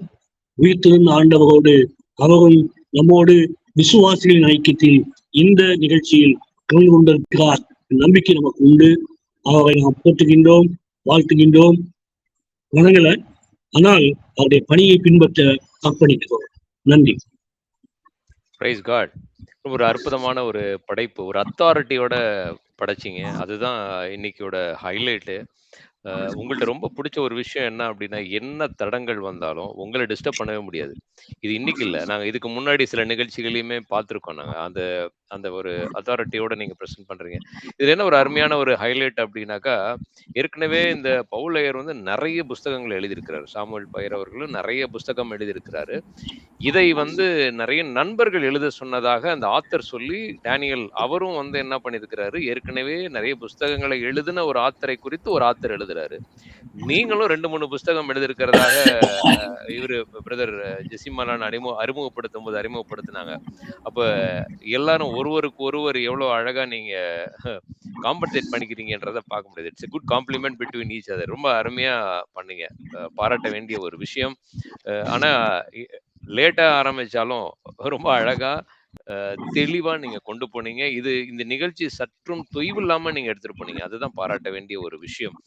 டிலே ஆனது வந்து ஒரு நல்ல டிலே அப்படின்னு தான் நான் சொல்லணும். தொடர்ந்து உங்களுடைய கருத்துக்களை இறுதியில கேட்கறதுக்கு முன்பாக நம்ம பேனலிஸ்டுகளோட கருத்துக்களையும் நம்ம கேட்டுக்கலாம். முதலாவதாக, ஏற்கனவே இந்த புஸ்தகத்தை குறித்து ஒரு தொடங்கின ஐயா தேவராஜ் அவர்கள் வந்து தொடர்ந்து அவருடைய கருத்துக்களை ஒரு 2 அல்லது 3 நிமிடத்துக்குள்ளாக நீங்க அதை ஹைலைட் பண்ணிட்டு கொடுக்கலாம். அதை தொடர்ந்து ஜெனி அழைக்க விரும்புகிறேன். முதலாவது தேவராஜ் ஐயா, நீங்க உங்களுடைய கருத்துக்களை பகிர்ந்து. மகிழ்ச்சி என்னை அழைத்ததுக்காக, திரும்ப அழைத்ததுக்காக நன்றி. அவர் நீலகிரியில செய்த பணியை மாத்திரம் நான் இங்கே மேற்கோள் காட்ட விரும்புகிறேன். ஐயா அவங்க சொன்னாங்க மலைவாழ் மக்கள் மத்தியில பணி என்று. உண்மையிலே நீலகிரி மாவட்டத்தில் உள்ள மலைவாழ் மக்கள் மத்தியில் அவர் செய்த பணி பெரும் பணி. நான் ஏற்கனவே சொன்னது போல நீலகிரி மாவட்டம் இன்று இருக்கிறது போல தனித்தனி வட்டங்களாக பிரிந்திருக்காத காலகட்டம். பிரிந்திருந்தாலும் அது அரசாங்கத்தினுடைய வரிக்காக செய்திருந்தார்களே தவிர கிறிஸ்துவ பரப்புதலுக்காக இல்லை. இருந்தாலும் நீலகிரி மாவட்டம் முழுவதற்கும் ஒரு தமிழ் ஆயராக இவர் இருந்து மற்ற ஆங்கிலேய ஆயர்களோடு இணைந்து திருப்பணியாற்றினார் என்பது இங்கே நான் குறிப்பிட விரும்புகிற முக்கியமான காரியம். குறிப்பாக கூடலூர் பகுதியில இவருடைய ஊழியம் போற்றப்படத்தக்கது. இன்றைக்கு நான் கூடலூர்ல இருக்கிறேன். அதனால கூடலூர்ல அவர் செய்த பணியை அவ்வப்போது பார்க்கும் பொழுது எனக்கு அவர் மேல் பொறாமை வருகிறது. அதே போல அவர் மேல் எனக்கு மகிழ்ச்சியும், அவருக்காக நான் ஆண்டவரை ஸ்தோத்திரிக்கிற காரியம் உண்டு. கூடலூர்ல இருந்து ஒரு 20 கிலோமீட்டர் அல்லது 25 கிலோமீட்டர் தாண்டினால் கேரளாவுக்கு போய்விடலாம். கேரளாவில் இருக்கிற பல ஊர்களில அதெல்லாம் தேயிலை தோட்டங்கள். அந்த தேயிலை தோட்டங்களில இருக்கிற சிஎஸ்ஐ திருச்சபைகள், இன்றைக்கு இருக்கிற திருச்சபைகளுக்கு இவர் வித்திட்டார் என்ற வார்த்தையை நான் இங்கே அடிக்கோடிட விரும்புகிறேன். இதை யாரும் புத்தகங்களில் எழுதவில்லை. ஆனால் இதை நான் இங்கே பதிவிட விரும்புகிறேன். ஏனென்றால் அங்கே இருக்கிற தோட்ட தொழிலாளர்களை சந்தித்து, தோட்ட மேலாளர்களை சந்தித்து, தோட்ட தொழிலாளர்கள் தோட்ட மேலாளர்களுடைய வீடுகளில உயர் பதவியில் இருக்கிறவர்களுக்கு ஆராதனையும், அதே போல தொழிலாளர்களுக்கென்று தனியாக ஆராதனையும் நடத்தி இருக்கிறார் என்பதை நான் இங்கே பதிவிட விரும்புகிறேன். நீலகிரி மாவட்டம் அதிகமாக அந்த நாட்களில் தேயிலை தோட்டங்கள், அந்த நாளும் சரி இந்த நாளும் சரி தேயிலை தோட்டங்களும் காப்பி தோட்டங்களும் இருந்த காலகட்டம். அந்த அந்த தோட்டங்கள், அந்த தொழில்களுக்கெல்லாம், தோட்டங்களுக்கெல்லாம் அதன் ஆரம்ப காலகட்டம். அந்த காலகட்டத்தில் இவர் குறிப்பாக மக்களை சேர்த்து கூட்டி அந்த பகுதியில ஆராதனை நடத்தினார். விசேஷமாக அநேக புற இனத்து மக்கள் ஆண்டவராக இயேசு கிறிஸ்துவை தேடி வரும்படிக்கு அவர்களுக்கு வாய்ப்பை உருவாக்கி கொடுத்தார். அதற்கு தோட்ட நிர்வாகமும் உதவி செய்து இருந்தாலும் இவருடைய பணி போற்றப்படத்தக்கது என்பதை நான் இங்கே சொல்லிக்கொள்ள விரும்புகிறேன். அது மாத்திரமல்ல, கள்ளிக்கோட்டைக்கு மாற்றப்பட்டார் என்று சொன்னார்கள். கள்ளிக்கோட்டை இன்றைக்கு முழுக்க மலையாளமாக இருக்கிறது. ஆனால் அன்றைக்கு அதுல பாதிக்கு மேல் அல்லது அதிகமான பேர் தமிழர்களாக இருந்தார்கள். அந்த தமிழர்கள் மத்தியில கோழிக்கோடு என்று சொல்லக்கூடிய, கேளிக்கேட் என்று சொல்லக்கூடிய அந்த கள்ளிக்கோட்டையில அவர் செய்த பணி இன்றைக்கும் பொன்னெழுத்துக்களால் பொறிக்கப்பட வேண்டும் என்பதை நான் சொல்லிக்கொள்ள விரும்புகிறேன். அங்கே இன்றைக்கு ஒரு சிஎஸ்ஐ திருச்சபை உயிரோடு இருக்கிறது என்றால் தமிழ் ஆராதனை அங்கே நடக்கிறது. கேளிக்கட் டிவிஷன் என்று சொல்வார்கள் நினைக்கிறேன், டைஸ் என்று சொல்வார்கள். அங்கே இவருடைய பணி போற்றப்படத்தக்கது என்பதை நான் பதிவிட்டு எனக்கு கொடுக்கப்பட்ட இந்த வாய்ப்புக்கு நன்றி சொல்லி, இன்னொரு முறை சந்தர்ப்பம் இருக்குமானால் இந்த ஐயாவுடைய மற்ற வாழ்க்கை பகுதியை பதிவு செய்யப்படாத குறிப்புகள், எனக்கு கிடைத்த குறிப்புகளிலிருந்து நாம் ஒருவேளை தியானிக்க ஆண்டவருக்கு சித்தமானால் நாம் சிந்திப்போம். அவரை குறித்து நானும் ஒரு புத்தகம் எழுதி கொண்டிருக்கிறேன். அந்த புத்தகம் வெளிவரும்போது நான் நினைக்கிறேன் இவர்களை எல்லாம் நான் ஒவ்வொன்றாக பதிவிட விரும்புகிறேன். ஏனென்றால் நீலகிரி மாவட்டத்தில் அவர் செய்த பணிகள் ஒவ்வொன்றும் நான் முன்னதாக சொன்னது போல மிகவும் கவனத்தோடு கணிக்கப்பட வேண்டும். அதையெல்லாம் மற்ற புத்தகங்களில ஏற்கனவே பதிவு செய்யப்பட்ட புத்தகங்களில் இல்லாதவைகள். இவங்களை நான் அந்தந்த ஆலயங்களில் சென்று சேகரித்தவர்கள் என்பதையும் சொல்லிக்கொண்டு வாய்ப்புக்கு நன்றி சொல்கிறேன். ஐயா கிறிஸ்தோபர் அவர்களுக்கு நன்றி. மிக சிறப்பாக இந்த கருத்துக்களை பகிர்ந்து கொண்டதற்காக நன்றி. இதை ஏற்பாடு செய்த அருள் முனைவர் மணாளன் அவர்களுக்கு நன்றி சொல்லிக் கொள்கிறேன். நன்றி, வணக்கம். தேங்க்யூ ஐயா. நீங்களும் ஒரு எழுத்தாளர். ரொம்ப அருமையா காரியங்களை சொன்னீங்க. அதாவது இவர் டச் பண்ணாத சில காரியங்களும் நீ ஹைலைட் பண்ணீங்க. அதுதான் உங்களுடைய இன்னொரு ஸ்பெஷாலிட்டி. அதாவது இந்த நிகழ்ச்சிக்கு இன்னும் அதிக மெருகேற்றிருக்கிறவர் நீங்க. அதே போல நீங்க சொன்னீங்க, அ அதாவது தேடி கண்டுபிடிச்சு சொல்லப்படாத விஷயங்களை ஆராய்ந்து அதை சொல்ல வேண்டியது மிக அவசியமான ஒரு பகுதி. இன்னைக்கு நம்ம நெறைய இடங்கள்ல பார்ப்போம். நெறைய பேரு சில பாடல்கள்லாம் எழுதிட்டு, அ ரைட்ஸ் போட்டுக்குவாங்க. காப்பி ரைட் அப்படின்னு போட்டுக்குவாங்க. நம்ம இத பத்தி ஏற்கனவே இந்த நிகழ்ச்சியிலேயே பேசியிருக்கோம். காப்பி ரைட்லாம் நம்ம எடுக்கவே முடியாது. ஏன்னா எல்லாமே வேதத்திலிருந்து எடுக்கப்பட்ட வார்த்தைகள் தான்ல. நீங்க தாவீது சங்கீதத்த தொடாம எதுவுமே எடுக்க முடியாது. எல்லாம் போட்டுட்டு காப்பி ரைட் ஏன் போடுறாங்கன்னு தெரியல. தாவீதுக்கு தெரிஞ்சா அது எல்லாத்துக்கிட்டயும் பரவணும்னு தான் நினைக்கிறாரு. ரொம்ப ஒரு உங்களுடைய அரிய முயற்சிக்காக நாங்கள் தொடர்ந்து ஜெபித்துக் கொள்கிறோம். இந்த நிகழ்ச்சியும் உங்களுக்கு அது ஒரு உற்சாகமா இருந்திருக்கும்னு நினைக்கிறேன். அவரை குறித்து நீங்க கலெக்ட் பண்ணக்கூடிய இன்ஃபர்மேஷன். தேங்க் யூ ஐயா உங்களுடைய இன்ஃபர்மேஷனுக்காக. அடுத்தபடியா ஜெனி அவர்களுடைய அதனாலே தான் இந்த நிகழ்வில் நான் கேட்டு உள்ள நுழைந்திருக்கிறேன். நன்றி. அதனால தான் இந்த நிகழ்ச்சி அநேகருக்கு ஆசீர்வாதமா இருக்கு. அதுவும் ரொம்ப முக்கியமான ஒரு பங்கு வகிக்கிறது. நன்றி ஐயா, நன்றி. ஜெனி உங்களுடைய கருத்துக்கள சொல்லலாம். அத தொடர்ந்து பிரதர் மேஷாக் அவர்கள் பேசுவாங்க. எம்பெருமான் இறைவனை வணங்கி என் தாய் தமிழுக்கு வணக்கம் கூறி குழுமத்தில் இணைந்திருக்கும் அத்தனை தெய்வ மனிதர்களுக்கும் என் தமிழ் வணக்கத்தை தாழ்த்தி கூறிக்கொள்கிறேன். நல்ல அருமையான புத்தகத்தை அழகாக பகிர்வு செய்தாங்க ரெவரன் ஆண்ட்ரோ ஐயா அவர்கள். மிக அழகா இருந்தது. எல்லாவற்றிலுமே வந்து புள்ளி விபரங்களை எடுத்து சொன்னாங்க. ரொம்ப இந்த ஆண்டுல இதை பண்ணாங்க, இந்த ஆண்டுல இதை செஞ்சாங்க அப்படின்ற ஒரு விளக்கத்தை அழகா எடுத்து அந்த புள்ளி விபரத்தை சொன்னது ரொம்ப அருமையா இருந்தது. 6வது குழந்தையாக பிறந்தாலும் அகிலத்தையும் ஆளக்கூடிய ஒரு தன்மை இவரிடம் இருந்திருக்கு. அந்த அளவுக்கு நல்ல கல்விமானாக திகழ்ந்திருக்காரு என்பதை கேள்விப்பட்டேன். இவர் எழுதிய புத்தகம் தான் அந்த ஆத்தும நேசரின் அங்க மகத்துவம் அப்படின்றது. நான் வந்து அதை விளக்குனேன். அதை தொடர்பு பத்தி கரெக்டா ஆண்டவர் சித்தம் வந்து இதுல வந்து இணைய வச்சிருக்காரு. இது பெரிய விஷயமா நான் நினைக்கிறேன் நான் இந்த இடத்துல. ஏன்னா இவரை பற்றியும் நீ தெரிஞ்சுக்கணும் அப்படின்னு சொல்லிட்டு அது ரொம்ப பெரிய காரியமாக நான் நினைக்கிறேன்.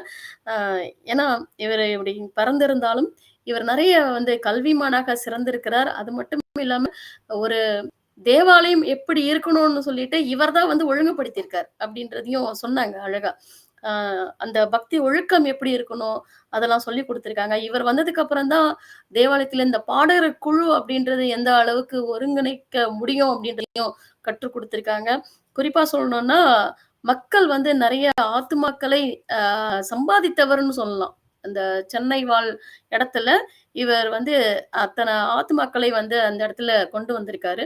அப்ப இத்தனை ஆத்துமாக்கள் அங்க சேர்றாங்கன்னா அவர் எந்த அளவுக்கு உழைச்சிருக்கணும் அப்படின்றதையும் நம்மளால இங்க புரிஞ்சுக்க முடியுது.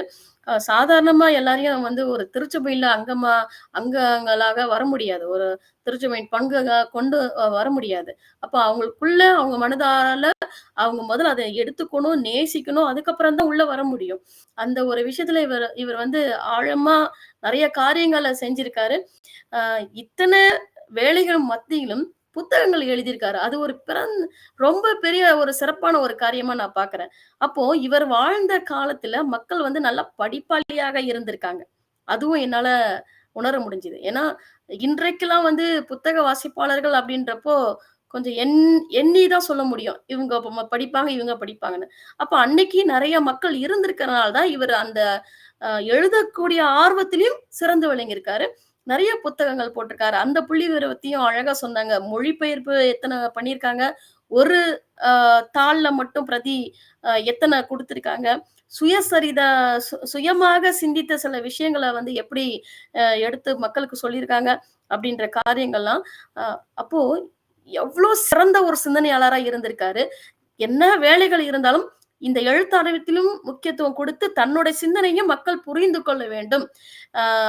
தன்னுடைய சிந்தனையும் என்பது என்னோட இதுல வந்து கடவுள் எந்த அளவுக்கு செயல்படுத்துறாருன்றத மக்கள் புரிந்து கொள்ள வேண்டும் அப்படின்றதையும் இவர் முக்கியத்துவம் கொடுத்து அதையும் வந்து கொடுத்திருக்காரு. அப்புறம் 56ஆம் வயதில் இறந்தாரா இல்ல 86 எனக்கு அது ஒரு சின்ன ஒரு குழப்பமாக இருந்தது.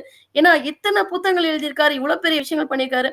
எப்படி 56 வயதுல இறக்க முடியும் அப்படின்ற ஒரு கேள்விக்குறி எனக்குள்ள இருந்தது. சரி அது மட்டும் ஐயா தெளிவுபடுத்துறீங்க. எனக்கு சரியா அந்த எண்ணிக்கை எனக்கு புலப்படல. 56 அப்படி இல்ல 86 அப்படின்றது. மத்தபடி மிக அருமையா அதே மாதிரி தேவராஜ் ஐயா அவர்களும் இதை பற்றிய சில கருத்துக்களை அழகா சொன்னாங்க.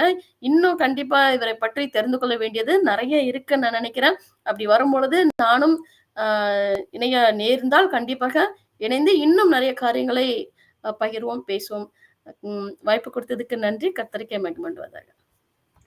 நன்றி. ரொம்ப நன்றி ஜெனி. அது 56ஆக தான் இருக்கும்னு நான் நினைக்கிறேன். ஏன்னா 44ல இருந்து 1900 அப்படின்னு பார்க்கும்பொழுது 56ஆக தான் இருக்கும் அப்படின்னு நான் நினைக்கிறேன். எல்லோரும் சரி, நன்றி. தம்ஸ் அப் தலையாட்டுகிறதை பார்த்தால் அதுதான் சரியான விடையாக இருக்கும்னு நான் நினைக்கிறேன். 56 தான் எனக்கு விழுந்தது. இருந்தாலும் ஒரு சின்ன ஒரு சந்தேகம். Very good. ஸோ அதான் ஆண்டவர் உங்களை இன்னைக்கு இந்த நிகழ்ச்சியில கலந்து கொள்ள வைக்கிறதுக்கான ஒரு நோக்கமும் இன்னைக்கு உங்களுக்கு தெரிஞ்சிருக்கு பாருங்கள்ல. அங்க ஒரு கனெக்ட் இருக்கு எப்பொழுதும். அப்படிதான் ஆண்டவர் அருமையா இணைக்கிறார். நீங்களும் ரசித்து சொன்ன காரியங்கள் அது உங்களுக்கு பக்தி விருத்திக்கு ஏதுவாக நிச்சயம் இருக்கும். உங்களையும் நீங்க ஏற்கனவே எழுதக்கூடிய ஆள், அதோட சேர்த்து இன்னைக்கு நிறைய எழுதுகிறவர்களாக இருக்கிறார்கள். அது ரொம்ப பாராட்ட வேண்டிய ஒரு விஷயமாக இருக்கிறது. நன்றி உங்க கருத்துக்களுக்கு. தொடர்ந்து மேஷாக் ஐயா உங்களுடைய கருத்துக்களையும் பதிவு செய்திருங்க. ஆண்டவராகிய இயேசு கிறிஸ்துவின் இனிய நாமத்தினாலே உங்கள் யாவரையும் வாழ்த்துகிறேன். ஸோ இந்த நல்ல ஒரு வாய்ப்புக்கு ஆண்டவருக்கு நன்றி செலுத்துகிறேன். ரெவரண்ட் டாக்டர் ஜெயசுகரன் அவர்களுக்கும் அருளையா அவர்களுக்கும் நன்றியும் வாழ்த்துக்களையும் தெரிவித்துக் கொள்கின்றேன். ஸோ இந்த நிகழ்வில் எனக்கு கிடைத்த இந்த வாய்ப்பை விட அருமையான தேவனுடைய மனுஷன் அருள் திரு சாமுவேல் பவுலையரை குறித்து பேசும்போது பழைய நினைவுகள் எனக்கு வந்தது. 2013 ஆண்டு விருதுநகர் பகுதிகளில் இருக்கிறப்போ 2012 அங்கே இருந்தேன். நான் 19 வரைக்கும் அங்கே தேனி மற்றும் விருதுநகர் பகுதிகளில் இருந்தேன். குறிப்பாக சிவகாசி சாட்சியாபுரத்திற்கு நான் அங்கே முதல் முறையாக போகும்பொழுது இப்பொழுது பேராயராக இருக்கிற ஜெய்சிங் ஐயா அவர்கள், reverend Jaisingh bishop right reverend Jaisingh ஐயா அவர்கள் அங்கே இருந்தார்கள்.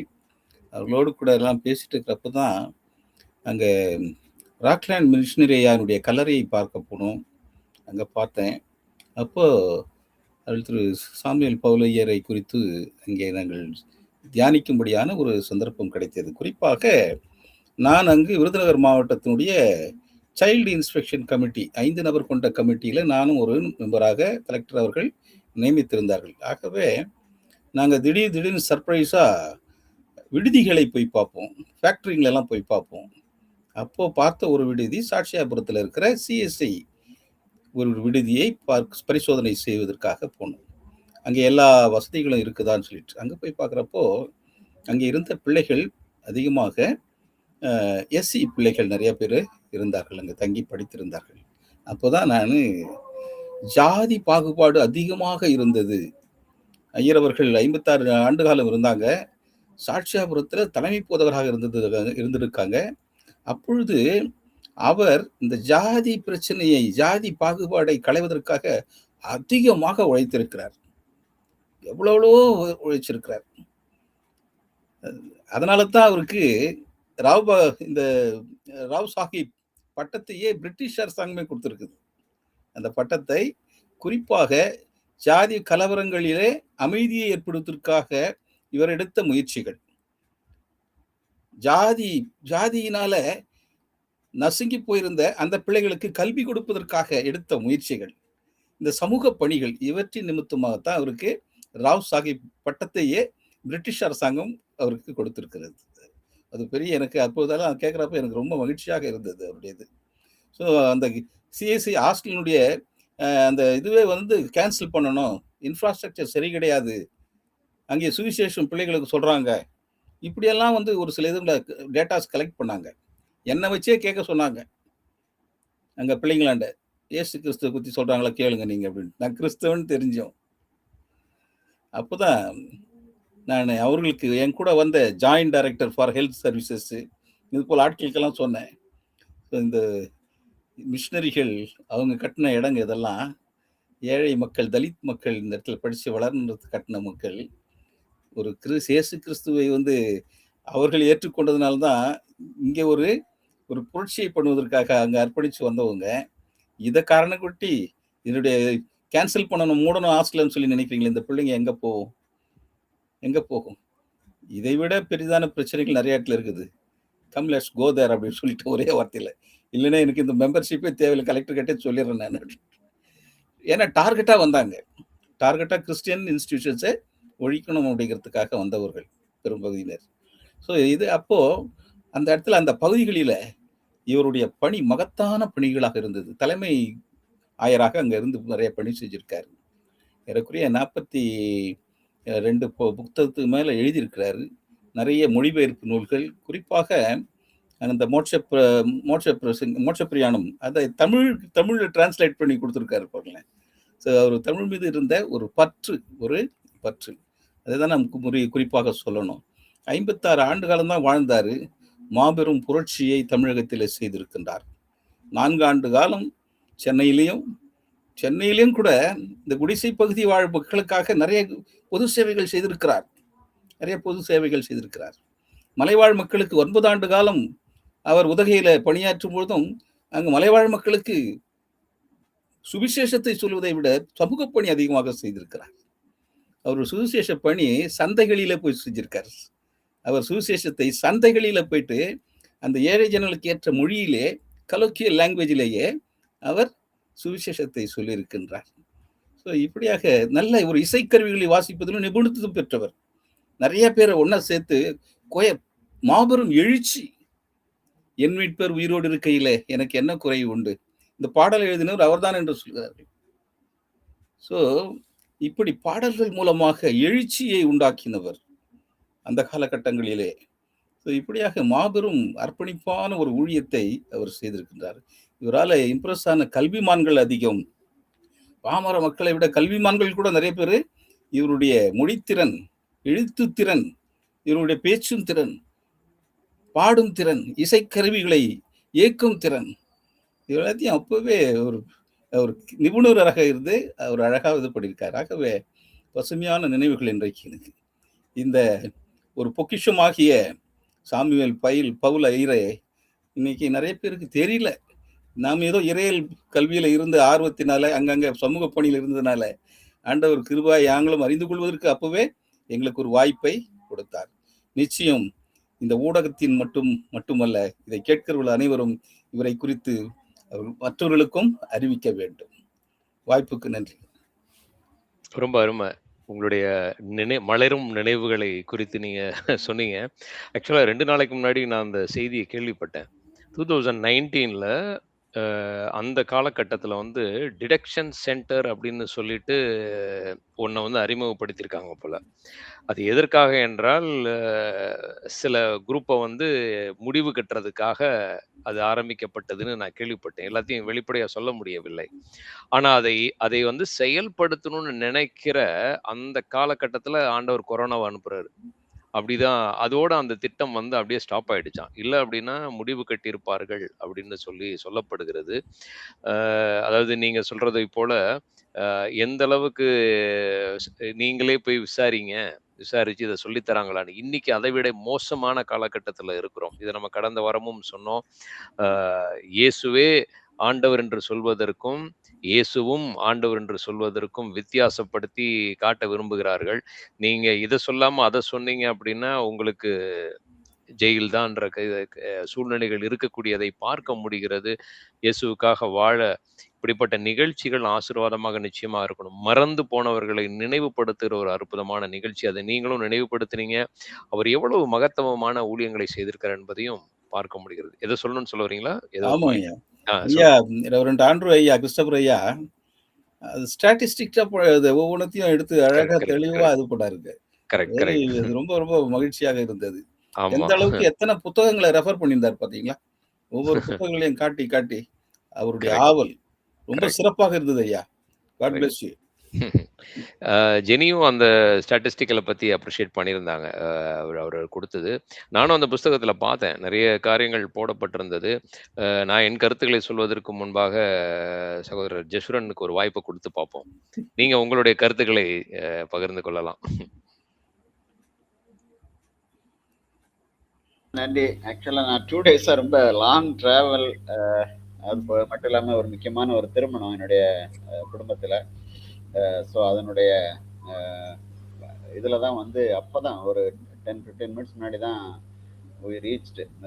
இந்த டெக்னிக்கல் இஷ்யூ இன்னைக்கு வந்ததில் கொஞ்சம் இதுதான். அதனால் இந்த நேரலை என்னுடைய யூடியூப் வந்து மேபி நாங்கள் 1 or 2 டேஸில் டவுன்லோட் பண்ணி ஷேர் பண்ணுறதுக்கு பார்க்குறோம். அடுத்த வாரத்தில் இந்த ப்ராப்ளம்ஸ் வராது அப்படின்னு சொல்லி நினைக்கிறோம். தொடர்ந்து ஜெபித்துக் கொள்ளுங்கள். ரொம்ப அற்புதமான ஒரு அருமையான ஒரு புத்தக பயிர்வு. இந்த அருமையான ரெவரண்ட் சாமுவல் பவுல் ஐயர் அவங்கள குறித்து அருமையான முறையில் ரெவரண்ட் ஆண்ட்ரூ கிறிஸ்டோபர் ஐயா அந்த புத்தகத்தை மிக சிறப்பான முறையில் ஏற்கனவே மேஷாக் பிரதர் சொன்னது போல ரொம்ப ஃபேண்டாஸ்டிக்காக ப்ரெசென்ட் பண்ணிட்டாங்க. அது மட்டும் இல்லை, அவங்க தேவராஜ் ஐயா வந்து எப்படி அவர் ஊட்டி மலைப்பகுதிகளில் கேரளாவில் அப்படி எப்படி ஊழியம் செய்தார் அப்படின்றத குறித்து சொன்னாங்க. இடைப்பட்ட நேரத்தில் அருள் சாமிநாதன் ஒரு புத்தகம் இவருடைய வாழ்க்கை வரலாறு பற்றி இன்னொருத்தர் எஸ்ஜி டேனியல்னு ஒருத்தர் எழுதின ஒரு புத்தகத்தை பிரதர் வந்து ஷேர் பண்ணியிருக்கிறாங்க. நான் நம்மளுடைய குரூப்லையும் நான் போட்டிருக்கிறேன். ஸோ அது சிஎல்எஸ் வெளியீடு, எஸ்ஜி தானியல் அப்படின்ற எழுதின புத்தகம் சாமுவல் பவுல் ஐயர். ஸோ அதில் இருந்த அந்த பதிப்புரையில் அந்த சிஎல்எஸ் பதிப்பகத்தார் எழுதியிருக்கக்கூடிய ஒரு அருமையான ஒரு தகவலை மட்டும் நான் வாசிக்கிறேன். இவர் வந்து ஆண்டவரின் வார்த்தைகளை எடுத்துரைத்து பிரசங்கிப்பதில் வல்லவரான இவர் 200க்கும் மேற்பட்ட நூல்களை எழுதியுள்ளாராம். பாருங்க, 56 வயதுக்குள்ள, எனக்கு இன்னைக்கு 56 வயசு ஆகுது. நம்ம இன்னைக்கு ஒரு புக்கம் எழுதுறதுக்கு முன்னாடியே நாக்கு தள்ளுது. இவர் 200 புத்தகம் எழுதியிருக்கிறாருங்க. இதுல இவற்றில் ஆவிக்குரிய புத்தகங்களும் மொழிபெயர்ப்பு நூல்களும் சிறுவர்களுக்கான நூல்களும் முஸ்லிம்களுக்காக எழுதப்பட்ட நூல்களும் அடங்கும். 30க்கும் மேற்பட்ட ஒற்றைத்தாள் பிரதிகளையும் எழுதியுள்ளார். டிராக்ட்ஸ். மனக்கவலை மேற்கொண்ட சமயங்களில் எழுதிய தியான விண்ணப்பம் வெகு அருமையானது. யெகோவா சரீரமில்லாதவர், பகுக்கப்படாதவர் என 445 தியானங்களை நம்முடைய அன்றாட தியானத்தில் பயன்படுத்தக்கூடிய வகையில் எழுதியுள்ளதும் ஒரு சிறப்பு. தியானத்தில் பயன்படுத்தும் சில ஞான பாட்டுகளையும் எழுதியுள்ளார்.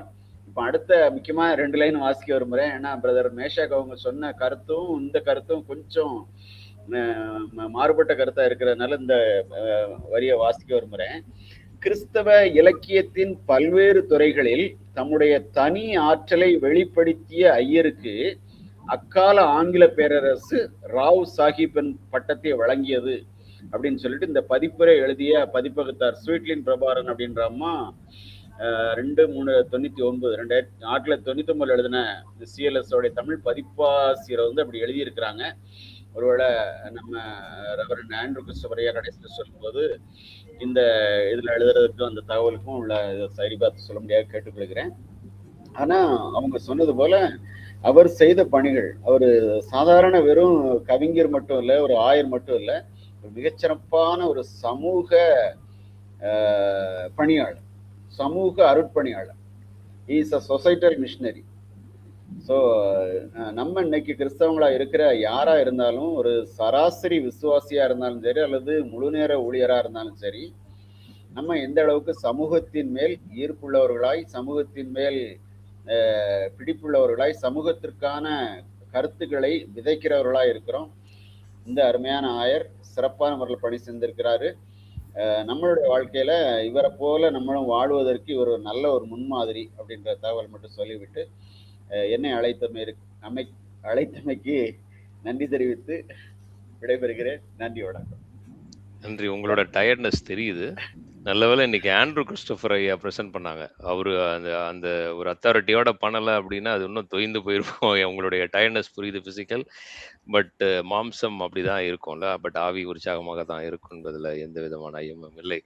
Very good. ஆனா ஏற்கனவே பிரதரும் கிறிஸ்டோபர் ஐயாவும் சொல்லும் பொழுது, ஆண்ட்ரூ கிறிஸ்டோபர் ஐயாவும் சொல்லும் பொழுது 3 சோர்ஸை வந்து காமிச்சாங்க. அதுல ஒரு சோர்ஸ் கூகுள்ல இருந்து எடுத்தப்பட்டது. அதுதான் அந்த நான் ஃபார்வர்ட் பண்ணதான ஒரு விஷயம், எளிதாக கிடைக்கிறது. அதையும் அவர் வந்து காமிச்சாப்புல. 3 சோர்ஸ்ல அது ஒரு சோர்ஸ். நானும் அந்த சோர்ஸ்ல நிறைய காரியங்களை பார்த்தேன். அந்த கொடுக்கப்பட்ட டேட்டா, அதுல ஒரே ஒரு டேட்டா மட்டும்தான் மிஸ்ஸிங். அது அவர் ஐயாவும் அதை சொல்லலை. அதாவது பட்டணம், அப்புறம் கிராமத்தில் இருக்கக்கூடிய டேட்டா மட்டும்தான் அவர் வந்து ஷேர் பண்ண முடியல, ஏன்னா அந்த புஸ்தகத்தில் சொல்லப்படவில்லை. பட் பட்டணத்தில் இருக்கக்கூடிய டேட்டா வந்து எவ்வளோ சர்ச் க்ரோத் இருந்துச்சு அப்படின்றதெல்லாம் அவர் ஹைலைட் பண்ணார். என்னுடைய கருத்துக்களில் நான் சொல்லும் பொழுது அதில் வந்து பேரண்ட்ஸோட தாக்கம் ஃபர்ஸ்ட் வெரி வெரி இம்பார்ட்டன்ட். அதுதான் அவர் ஆரம்பிக்கும் பொழுது வெரி வெரி இம்பார்ட்டன்ட். அற்புதமான ஒரு தகப்பன், அற்புதமான ஒரு தாய். சாமுவேல் என்கின்ற பெயருக்கு இலக்கணமாக அவங்க ஒரு ஒரு கமிட் பண்ணியிருக்கிறாங்கன்றத அவங்க அம்மா பார்க்க முடிகிறது. அவங்க என்னதான் அவங்க அனுப்பும் பொழுது ஒரு தயக்கம் இருந்தாலும், பட் பிள்ளையை வந்து ஒரு நல்ல முன்னேற்றத்துக்காக, அவருடைய வளர்ச்சிக்காக அனுப்புறோன்ற அவங்க எல்லாத்தையும் தியாகம் பண்ணிட்டு அனுப்பியிருக்கிறாங்க. அதேபோல தந்தையும் இந்த புஸ்தகத்துல ஆரம்பிக்கும் பொழுது அது இப்படிதான் எழுதியிருக்கு. என் மகனே, தேவன் உன்னை வாளாக்காமல் தலையாக்குவார், நீ கீழாகாமல் மேலாவாய் என்று அவருடைய தந்தை ஆசீர்வதித்து அனுப்புகிறதாக அப்படிதான் அந்த புஸ்தகம் ஆரம்பிக்கும் பொழுதும் இருக்கு. நான் ஸ்டார்டிங்ல பார்த்தேன். ஸோ அவர் சொல்ல அவருடைய தந்தையே கிறிஸ்தவ கடமைகளை குறித்து அது எவ்வளவு முக்கியம் என்று தன் பிள்ளைக்கு சொல்லிக் கொடுத்தாராம். இன்னைக்கு ஒவ்வொரு தகப்பனும், தாய் தகப்பன் தன் பிள்ளைகளுக்கு கிறிஸ்துவின் கடமைகள் என்ன அப்படின்றத விதைக்க வேண்டியது அவசியம். அது இவருக்கு நல்ல விதைக்கப்பட்டிருக்கிறது. அதனாலதான் யாரோ சொன்னாங்க, அவர் கல்விமான்னா அவர் கர்த்தருக்கு பயப்படுகிற பயத்தில் வளர்ந்தபடியினால ஞானத்தின் ஆரம்பம் அவரிடத்துல அன்றே கொடுக்கப்பட்டிருக்கிறது. அதன் மூலமா அவர் வளர்ந்திருக்கிறார். அதன் மூலமா அநேக காரியங்களை ஆண்டவரை குறித்து வைராக்கியமா எழுதியிருக்கிறதை பார்க்க முடிகிறது. அதே புஸ்தகத்துல சில ஜெபக்குறிப்புகள் போட்டிருந்துச்சு. அது நான் வியக்கத்தக்க சில ஜெபங்கள். ஒண்ணு, ஒவ்வொரு நாளும் யூதருக்காகவும் பட்டணத்தை சுற்றிலும் இருக்கிற தேசாந்திர ஐயர்மாருடைய வேலைக்காகவும் ஜெபிக்க மறவாதே. அதாவது ஊழியத்திற்காகவும் யூதருக்காகவும் ஒவ்வொரு ஜெபத்திலும் நான் பாவம் செய்தேன் என்று சொல்ல வெட்கப்படாதேன். இது இந்த ஜெபம் தான் வந்து நம்ம பழைய ஏற்பாடுல தானியேல் பண்ணுகிற ஜெபமாக இருக்கட்டும், நெகமியா பண்ணுகிற ஜெபமாக இருக்கட்டும், அந்த ஜெபத்துல எல்லாம் பாத்தீங்கன்னா அவர் ஜெபிக்கும் பொழுது அவர்களெல்லாம் நீதிமான்களாக இருந்தாலும் நாங்கள் பாவம் செய்தோம் என்று தங்களையும் இணைத்துக் கொண்டு ஜெபிப்பார்கள். அது ஒரு நல்ல ஒரு பாயிண்ட். அதே போல கிறிஸ்துவின் பாடுகளை பற்றி ஒரு வார்த்தையாவது சொல்லாமல் உன் ஜெபத்தை முடிக்காதே அப்படின்றதும். தனி ஜெபமாவது குடும்பம் ஜெபமாவது பண்ண ஏதுவில்லாதிருந்தால் பெருமூச்சால் உன் கருத்தை பேச்சோடு பேச்சையாவது வெளியிடு அப்படின்னு சொல்றாங்க. அதாவது உள்ளத்தின் ஆழத்திலிருந்து அந்த ஒரு பாரத்தை வெளிப்படுத்துகிறதான இப்படி ஒரு அற்புதமான காரியங்கள் எல்லாம் அவர் சொல்லப்பட்டிருக்கிறதை பார்க்க முடிகிறது. இந்த புஸ்தகத்துல நம்ம அந்த ஆத்தரையும் பாராட்டணும். ஏன்னா இந்த நிகழ்ச்சியில ஒரு புஸ்தகத்தை வாசிக்க தூண்டக்கூடியதான ஒரு நிகழ்ச்சியாகவும் இது இருக்கிறபடினாலே டேட்டாவோட எழுதுறது ரொம்ப ரொம்ப இம்பார்ட்டன்ட். இதுல எனக்கு ரொம்ப வியக்கத்தக்கது அது ஐயா வந்து அந்த அந்த பாயிண்ட சொல்லல அவரு ஆக்சுவலா. பட் அதுல என்னன்னா, இப்ப மழை இடங்கள்ல அவர் ஊழியம் செய்யும் பொழுது 1874 இருந்து 1883 அந்த 9 ஆண்டுகள் வந்து அவரு ஊழியம் பண்ணியிருக்கிறாரு. அப்ப அந்த சபை இவர் நுழையும் பொழுது 230 அவருடைய அந்த எண்ணிக்கை. அதன் வளர்ச்சி வந்து 474 அதை குறிப்பிட்டாங்க. 474 ஏற்பட்டது. ஆனா அதுக்கு கீழ அவர் வரும் பொழுது 210 ரூபாய் இருந்தது. இவர் அங்க இருந்து அந்த ஊழியம் செய்த பிறகு அவர் முடிக்கும் பொழுது அந்த இருப்பு 330 முடிக்கப்பட்டிருக்கிறது. அந்த அக்கவுண்ட் எவ்வளவு மெயின்டைன் பண்ணிருக்காங்க பாருங்க. இந்த அக்கௌண்ட் ஃபர்ஸ்ட் ஆஃப் ஆல் அந்த சபையை விட்டு யாரும் போறதே இல்லை. அது வேற விஷயம். அவர்கள் அதுக்குள்ளாக இருந்து கொள்கிறார்கள். ஆனா இவர் முடிச்சிட்டு அடுத்த பணிக்கு போகிறாரு. 210ல இருந்து 330. அதுக்கப்புறம் இது நகரத்துக்கு போகிறார். கிராமங்கள் நகரத்துல போகும் பொழுது ஏழை எளிய ஜனங்கள் மத்தியில தான் பண்ணதா சொன்னாங்க. 485 ரூபாய் அவர் வரும் பொழுது, அதன் பிறகு அதாவது 883ல அவர் அங்கிருந்து கிளம்பும் பொழுது 734 ரூபாய் இருப்பு அப்படின்றது அக்கௌண்ட் அங்க பதிவு பண்ணியிருக்காங்க. இந்த டேட்டா வந்து கிராமப்புறத்தில் செய்யும் பொழுது இல்லை. ஆனால் அவருடைய கடைசி காலகட்டங்களில் இருந்திருப்பாருன்னு நான் நினைக்கிறேன். அவரு ஏன்னா 9 ஆண்டுகள் ஆரம்பிக்கிறாரு, அப்புறம் 4 ஆண்டுகள், அதுக்கு பிறகு 3 ஆண்டுகள். அவருடைய அந்த இயர் வந்து குறைஞ்சிக்கிட்டே வருது. அவர் இறுதியில் அவர் உடல்நல சரியில்லாமல் இறந்திருக்கிறார். அதே போல ராவ் சாஹிப் என்கின்றதான விருது கொடுக்கப்பட்டதும் அந்த கல்லறையில் எழுதியிருக்கு, "He being dead yet speak" அப்படின்னு. இப்போ அவர் மரித்தார் ஆனாலும் பேசுகிறார் என்றது. ஆனா அது வசனம் எங்கன்னு நான் பார்த்தேன். அது கீழே வந்து ரோமன் லெட்டர் 11ல போட்டு 4 போட்டிருக்கு. அப்படின்னா ஈப்ரூ 11:4 அப்படின்றது தான் அங்க குறிக்கிறது. இது வந்து ஏபிளை குறித்து. ஏபிள் வந்து இறந்திருப்பாப்ல, அப்ப வந்து அவன் மரித்தாலும் பேசுகிறான் என்கிறது ஏபிளை குறித்து சொல்லப்படுகிறது. ஒரு நீதிமானாக அது காண்பிக்கப்படுகிறது. அது அங்க நம்ம பார்க்கிறோம். அதே போல இவர் ஒரு பெரிய டிசிப்ளின் மேனா இருந்திருக்கிறார். 5 மணிக்கு டெய்லி காலையில எழுந்திரிச்சிருவார் போல. எழுந்து 7 மணி வரைக்கும் அவர் ஜெபம் செய்து எல்லா காரியங்களையும் முடிச்சுட்டு ஆராதனைக்கு போயிடுவாராம். அதுக்கப்புறம் 8 மணிக்கு ஒரு காஃபி சாப்பிட்டுட்டு வேலைக்கு போயிடுவாராம், ஆபீஸுக்கு. அதெல்லாம் பார்க்கும் பொழுது ஒரு டிசிப்ளின் லைஃப் வாழ்ந்திருக்கிறாரு. நம்மளுடைய டிசிப்ளின் லைஃப் எங்க இருக்குன்னு நம்ம அநேக கிறிஸ்தவர்மார்களை பார்க்கும்போது நான் அவங்களுடைய தொப்பையை வச்சே கண்டுபிடிக்கலாம் நம்ம எந்த அளவுக்கு டிசிப்ளினா இருக்கிறோம் அப்படின்னு. இது ஒரு நம்ம செக் பண்ணிக்க வேண்டியதான ஒரு சிம்பிள் டெஸ்ட் இது. அப்புறம் இது ஏற்கனவே ஜெசிமலன் ஐயா சொல்லும் பொழுது சொன்னாங்க, அந்த அவர் எழுதப்பட்டிருக்கிற ஸ்தோத்திர ஜபங்கள் மாதிரி நிறைய எழுதியிருக்கிறாங்க தமிழ் வார்த்தைகள். அதெல்லாம் ரொம்ப அற்புதமான ஒரு இன்னைக்கு ஒரு அற்புதமான ஒரு படைப்பு. இன்னும் 201வது வாரம், 200வது வாரத்தை கடந்த வாரத்துல முடிச்சோம். இப்ப அதை தொடர்ந்து முதல் வாரம் 200க்கு அப்புறம் ஆரம்பித்தது ஒரு நல்ல தொடக்கம்.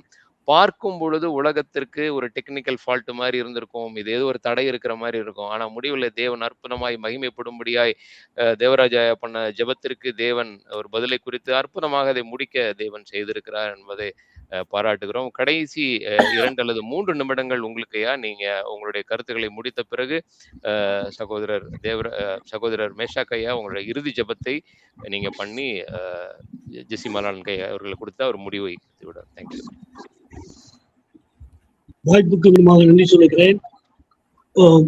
200 நிகழ்ச்சிகளை முடித்துவிட்டு 300வது நிகழ்ச்சிக்கு முதல் நிகழ்ச்சியாக இந்த நிகழ்ச்சியில் சாமுவேல் பவுலையை பற்றி பகிர்ந்து கொள்வதில் நான் மகிழ்ச்சி அடைகிறேன்.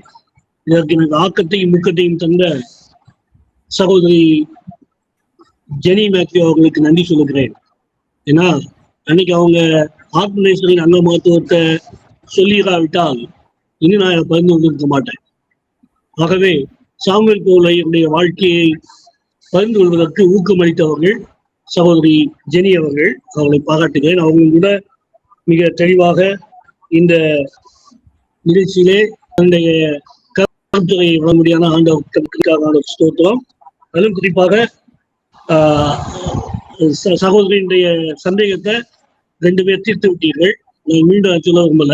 நான் சொல்லுறேன் என்ன சொன்னா, பிறந்த தேதி 15/4/1844, இறந்த தேதி 11/3/1956 வயது.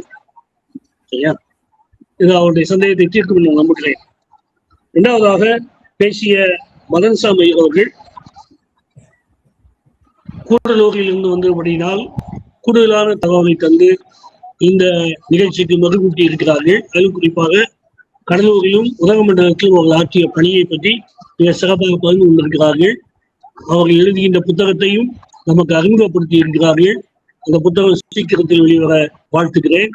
கூடுதல் தகவலை நாம் அதன் மூலமாக கண்டுகொள்ளலாம் என்று நம்புகிறேன். சகோதரன் அருள், சகோதரர் மேஷாக் அவர்கள் பகிர்ந்து கொள்ளும் போது அவர்களும் கூட உற்சாகப்படுத்தினார்கள். அவர்களுக்கும் நன்றி சொல்லுகிறேன்.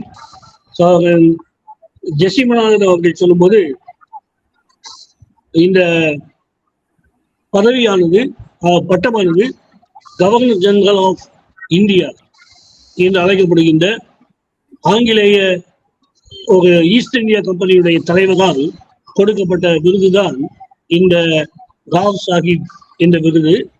அந்த பட்டத்தை பெற்ற முதல்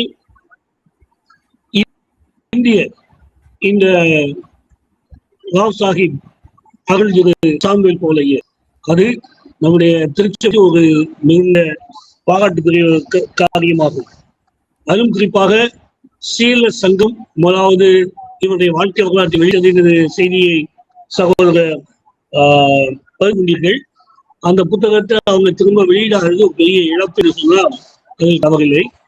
ஒருவேளை இந்த ஜான் பனியன் எழுதிய மோட்ச பிரயாணத்தை மொழிபெயர்த்தார்கள். இப்போ அந்த ஈழ சங்கம் ஏற்றுக்கொண்டிருக்கிறது. கிறிஸ்தவ இலக்கிய சங்கம் வெளியிட்ட அந்த புத்தகத்தை இப்பொழுது வெளியிட்டிருக்கிறது. ஆனால் கிறிஸ்தவ குடும்பங்களில் அந்த புத்தகத்தை வாசிப்பது குறைவு என்பதை காணும்போது சற்று துக்கத்தை கொடுக்கிறது. இந்த இளம் வயதில் இந்த தகப்பனார் இந்த பழைய புத்தகத்தை எனக்கு பரிசாக வழங்கி இருக்கிறார்கள். இப்போது 1978 ஆண்டு. அப்பொழுது கொண்டே இதை வாசிக்க முடியாத ஒரு வாய்ப்பை நான் பெற்றேன். சாமுவேல் பவுலையர் மீது ஒரு தனிய பற்று எனக்கு உண்டு. ஆகவே இந்த புதிய புத்தகத்தை இப்போது புத்தகத்தாரையால் வைத்திருக்கிறார்கள். இந்த புத்தகத்தையும் வாங்கி இந்த லைப்ரரியோடு இணைத்துக் கொண்டேன். சாமுவேல் பவுலையரை பற்றி அவர் ஆண்டவரை சந்தித்த சந்திப்பு, ஒவ்வொரு மனிதனுடையும் ஆண்டவரை சந்திக்கின்ற சந்திப்பு இருக்குமே. ஆனால் வயது எத்தனையாக இருந்தாலும் சாதிக்க வேண்டியதை சாதிப்போம் என்பதிலே சந்தேகமில்லை. இந்த சந்திப்பு என்பது ஊக்கமும் ஆக்கமும் கொடுத்தது அவருடைய பெற்றோர், அவருடைய தாயார், தகப்பனார். அவருடைய வாழ்க்கைக்கு பற்றி சகோதரர் அருள் சுவாமிநாதன் அவர்கள் பாராட்டினார்கள், நன்றி சொல்லுகிறேன். அதே போல நம்முடைய வாழ்க்கையிலும் பெற்றோராகிய நாம் நம்முடைய பிள்ளைகளுக்கு என்ன கடமை செய்கிறோம்? ஆங்கிலேய மிஷனரிகளாக இருந்த போதிலும் கூட John Thomas Iyer, sergeant Iyer போன்றவர்கள் அவரை சரியான ஒரு நல்ல அறிவாளி என்பதை அறிந்து பாத்திரத்துல எந்த பாத்திரத்துல அளந்து போடுறது சரியான பாத்திரத்தை அளந்து போடுன்னு சொல்லுவாங்க. சரியான பாத்திரத்தை தேர்ந்தெடுத்து அவரை உயர்த்தி இருக்கிறார்கள் என்று சொல்லும் போது அதிலே சாமுவேல் பவுல் ஐயருடைய திறமை மட்டுமல்ல, அவருடைய ஊக்கமும் காரணமாகும் என்பதை நான் பதிவு செய்ய விரும்புகிறேன். மூன்றாவது நான் பதிவு செய்ய விரும்புவது என்னவென்றால், சுகாதாரத்தின் மத்தியிலும் ஒரு உயிர் போராட்டம் ஏற்பட்டது உதகமண்டலத்தில். ஆனாலும் அவருடைய பணியை விட்டுவிடவில்லை. அது மத்தியிலும் சிறப்பாக பணியாற்றியார். அந்த உயிர் போராட்டம் தான் அவர் 56வது ஆண்டுக்குள் அவருடைய வாழ்க்கையை இழக்கச் செய்தது என்று சொன்னால் அது தவறில்லை. நல்ல போராட்டத்தை போராடினேன், ஓட்டத்தை முடித்தேன், விசுவாசத்தை காத்துக்கொண்டேன், நீதியின் கிரீடத்தை பெற்றுக்கொண்டேன், நம்பிக்கையோடு கூட நித்திய ராஜ்யத்தில் சேர்ந்திருக்கிறார்கள் என்று சொன்னால் தவறில்லை. சமுதாய நுழைவுகளை பற்றி நாம் பார்க்கும்போது இரு ஜாதிகளுக்கு மத்தியில் இருந்த வேறுபாடுகளை களைவதற்கு சாமுவேல் பவுல் ஐயர் மிக முக்கியமான பாடுபட்டார்.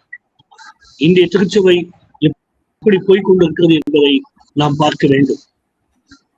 பாகுபாடு எத்தனை இருக்குது?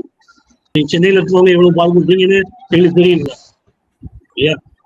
நான் பதிவு செய்ய விரும்புகிறேன். ஏன்னா இந்திய திருச்சபையினுடைய போக்கு எனக்கு மிகுந்த வருத்தத்தை கொடுக்கிறது. வேநாயகன் சாமுவேல் அசரியாவால் உருவாக்கப்பட்ட பல காரியங்கள் இந்த அழிந்து கொண்டிருக்கிறதை பார்க்கும்போது மிகுந்த வேதனையோடு இந்த ஜாதி பாகுபாடை நான் பதிவு செய்ய விரும்புகிறேன். ஆலோசனை சங்கங்களில் பங்கு என்று சொல்லும்போது ஒரு சிறந்த ஞானியாக இல்லாவிட்டால் யாரையுமே ஆலோசனை சங்கத்தில் ஏற்றுக்க மாட்டாங்க. பல ஆலோசனை சங்கங்களில் அவர் அங்கம் வைத்திருக்கிறார். ஆகவே ஞானத்திலும் அவர் சிறந்தவராக ஆண்டவரால் வளர்க்கப்பட்டார். அதே நேரத்துல மற்றவங்களுடைய ஆலோசனை ஏற்றுக்கொள்கையிலையும் தயங்கினதில்லை. அந்த 1129வது அந்த நான் ஏற்கனவே சொல்ல மதாந்தர கூட்டம் நடந்துச்சு. 31வது கூட்டத்தின் போது ஒரு கிராமத்துக்காரர் வந்து சொல்லியிருக்கிறார். என்ன சொல்லியிருக்கிறாருன்னா, ஐயா இத மதாந்தர கூட்டமா நடத்தாம ஒரு நாள் கூட்டமா நடத்தாம 3 நாட்கள் நடக்கக்கூடிய தவச உற்சவ ஸ்தோத்திர பண்டிகையாக மாற்றினால், ஆண்டவருக்கு நன்றி செலுத்தும் மகனையாக மாற்றினால் நலமாயிருக்குமே என்று சொன்னபடியினால் 32வது பண்டிகை முதல் தவச உற்சவமாக மாறியது என்று நாம் பார்க்கிறோம். நான் பதிவு செய்யல, இப்ப நான் பதிவு செய்கிறேன். மற்றவருடைய ஆலோசனை ஏற்றுக்கொள்வதிலே ஒரு சிறந்த ஒரு கருத்துக்களை ஏற்றுக்கொள்கின்ற ஒரு நபர் என்பதை சாமுவேல் பவுலுடைய வாழ்க்கையிலே பார்க்கிறோம். அதே போல பல புத்தகங்களை பற்றி நாம் கேள்விப்பட்டோம். குறிப்பாக ஆத்மநேசரின் அங்கமாத்துவம், தியான சோலை, தியான ஆலயம், கட்டுரை ஜபம், துக்க சாகர துணி, தெளிவான புத்தகங்கள். இன்று இந்த புத்தகங்களையும் அவர்களால் தனிப்பட்ட விதத்தில் எழுதப்பட்ட 15 நூல்களையும் மொழிபெயர்த்த 20 நூல்களையும் சிறு நூல்களையும் பதிவு செய்ய வேண்டிய கட்டாய காலத்தில் நாம் இருக்கிறோம். யாராயும் ஒரு சங்கத்தார் வந்து பண உதவி செய்து அதை வெளியிட்டால் இன்னும் அவர் என்ன தமிழுக்கு தொண்டாற்றி இருக்கிறார் என்பதை நாம் கண்டுகொள்ளலாம் என்பதிலே எந்த விதமான ஐயமும் இல்லை. அதுவும் குறிப்பாக கடைசியாக நான் சொல்ல விரும்புகிறேன்னா, இந்த வேநாயகம் பற்றி நான் குறிப்பிட்டேன் கொஞ்சம். வடலை பணி என்பது சிறந்த பணி. அதை பற்றி பல புத்தகங்கள், வேகலண்ட் ஐயரை பற்றியும் இந்த ஜான்தேவ விவசாயியை பற்றியும் 3 புத்தகங்கள் வந்திருக்கின்றன. இதோடு நின்று விடாமல் வடநிலை பணியை பற்றி எழுதக்கூடிய மக்கள் இன்னும் தேவை. அதிலும் குறிப்பா என்னுடைய தூர காட்சியாக நான் விரும்புவது என்னவென்றால், வாகைக்குளத்தில் பணியாற்றிய வீரவாக வீரநாயகம் என்ற குருவானவர்களை பற்றி நான் குறிப்புகளை எடுத்துக்கொண்டிருக்கிறேன். மகனையா ஹெல்ப் பண்ண முடிஞ்சுன்னா நல்லா இருக்கும். ஆகவே இவர்களை பற்றிய புத்தகங்களை வெளியிட்டு அவர்கள் இந்தியர், அவரை பற்றி செய்த சிறப்பான பணி வெளியே கொண்டு வரப்படவில்லை. கொண்டு வர வேண்டும் என்று விரும்புகிறேன். நீங்களும் ஜெபிக்கும்படியாக விரும்புகிறேன். ஜெபியுங்கள். இந்த வாய்ப்புக்கு தந்த மற்றொரு நூற்றாண்டு நிகழ்ச்சி 100வது நிகழ்ச்சிக்கு செல்ல இருக்கின்ற வேர்களும் விழுதுகளும் நிகழ்ச்சிகளையும் நெறியாளர் அருள்திரு அறிவர் ஜெசி மணாளன் அவர்களையும், இந்திய நெறியாளர் அருள் சுவாமிநாதன் அவர்களையும் வாழ்த்துவதோடு, துணை நெறியாளராக இருக்கின்ற திருமதி ஜெசி ஜெசுகான், இந்த நாளில் கருத்துரையாளர்களாக செயல்பட்ட Arul Swaminathan, reverend doctor David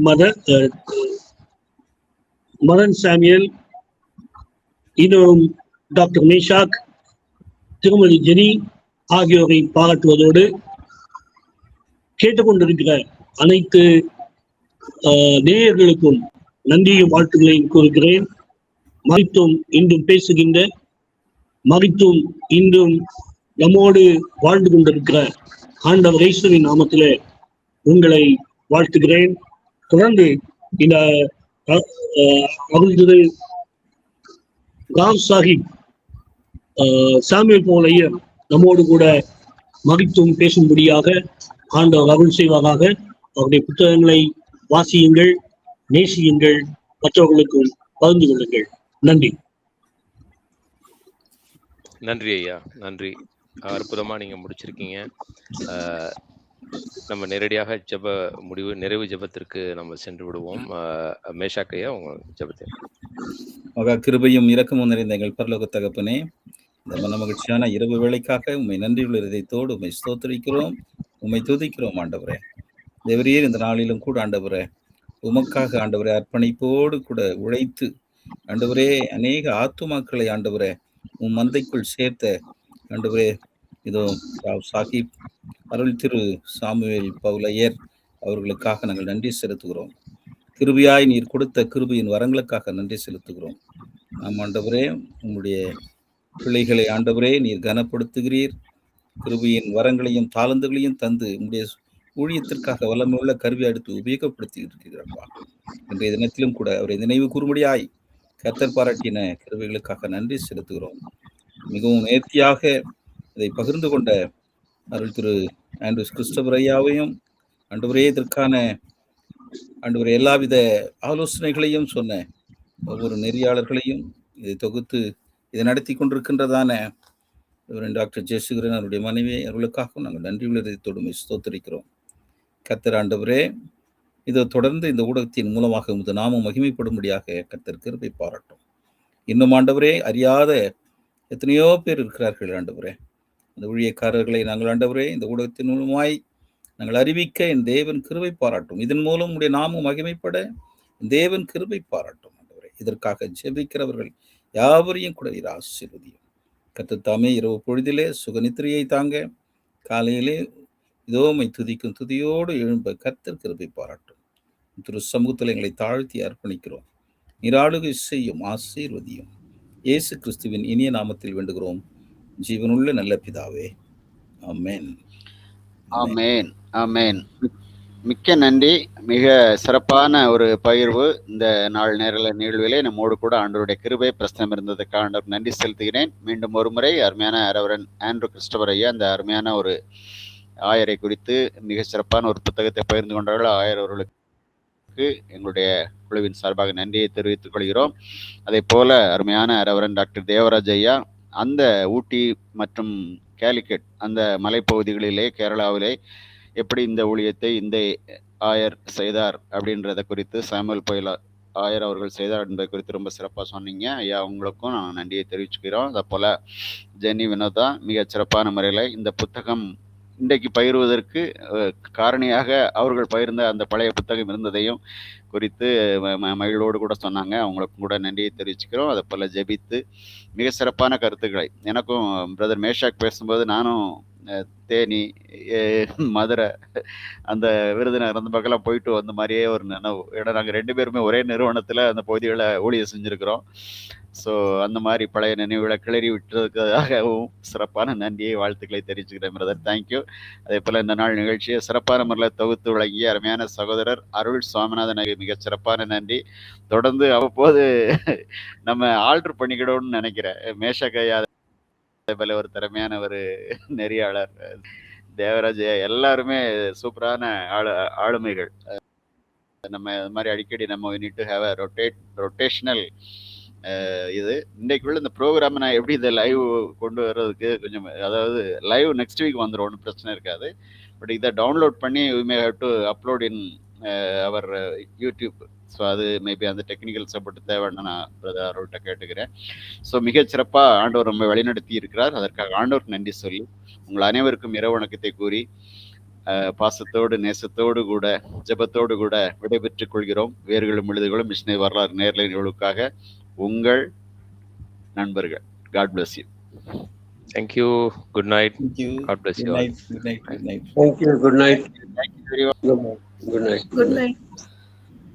Good night, ma. Good night. Good night.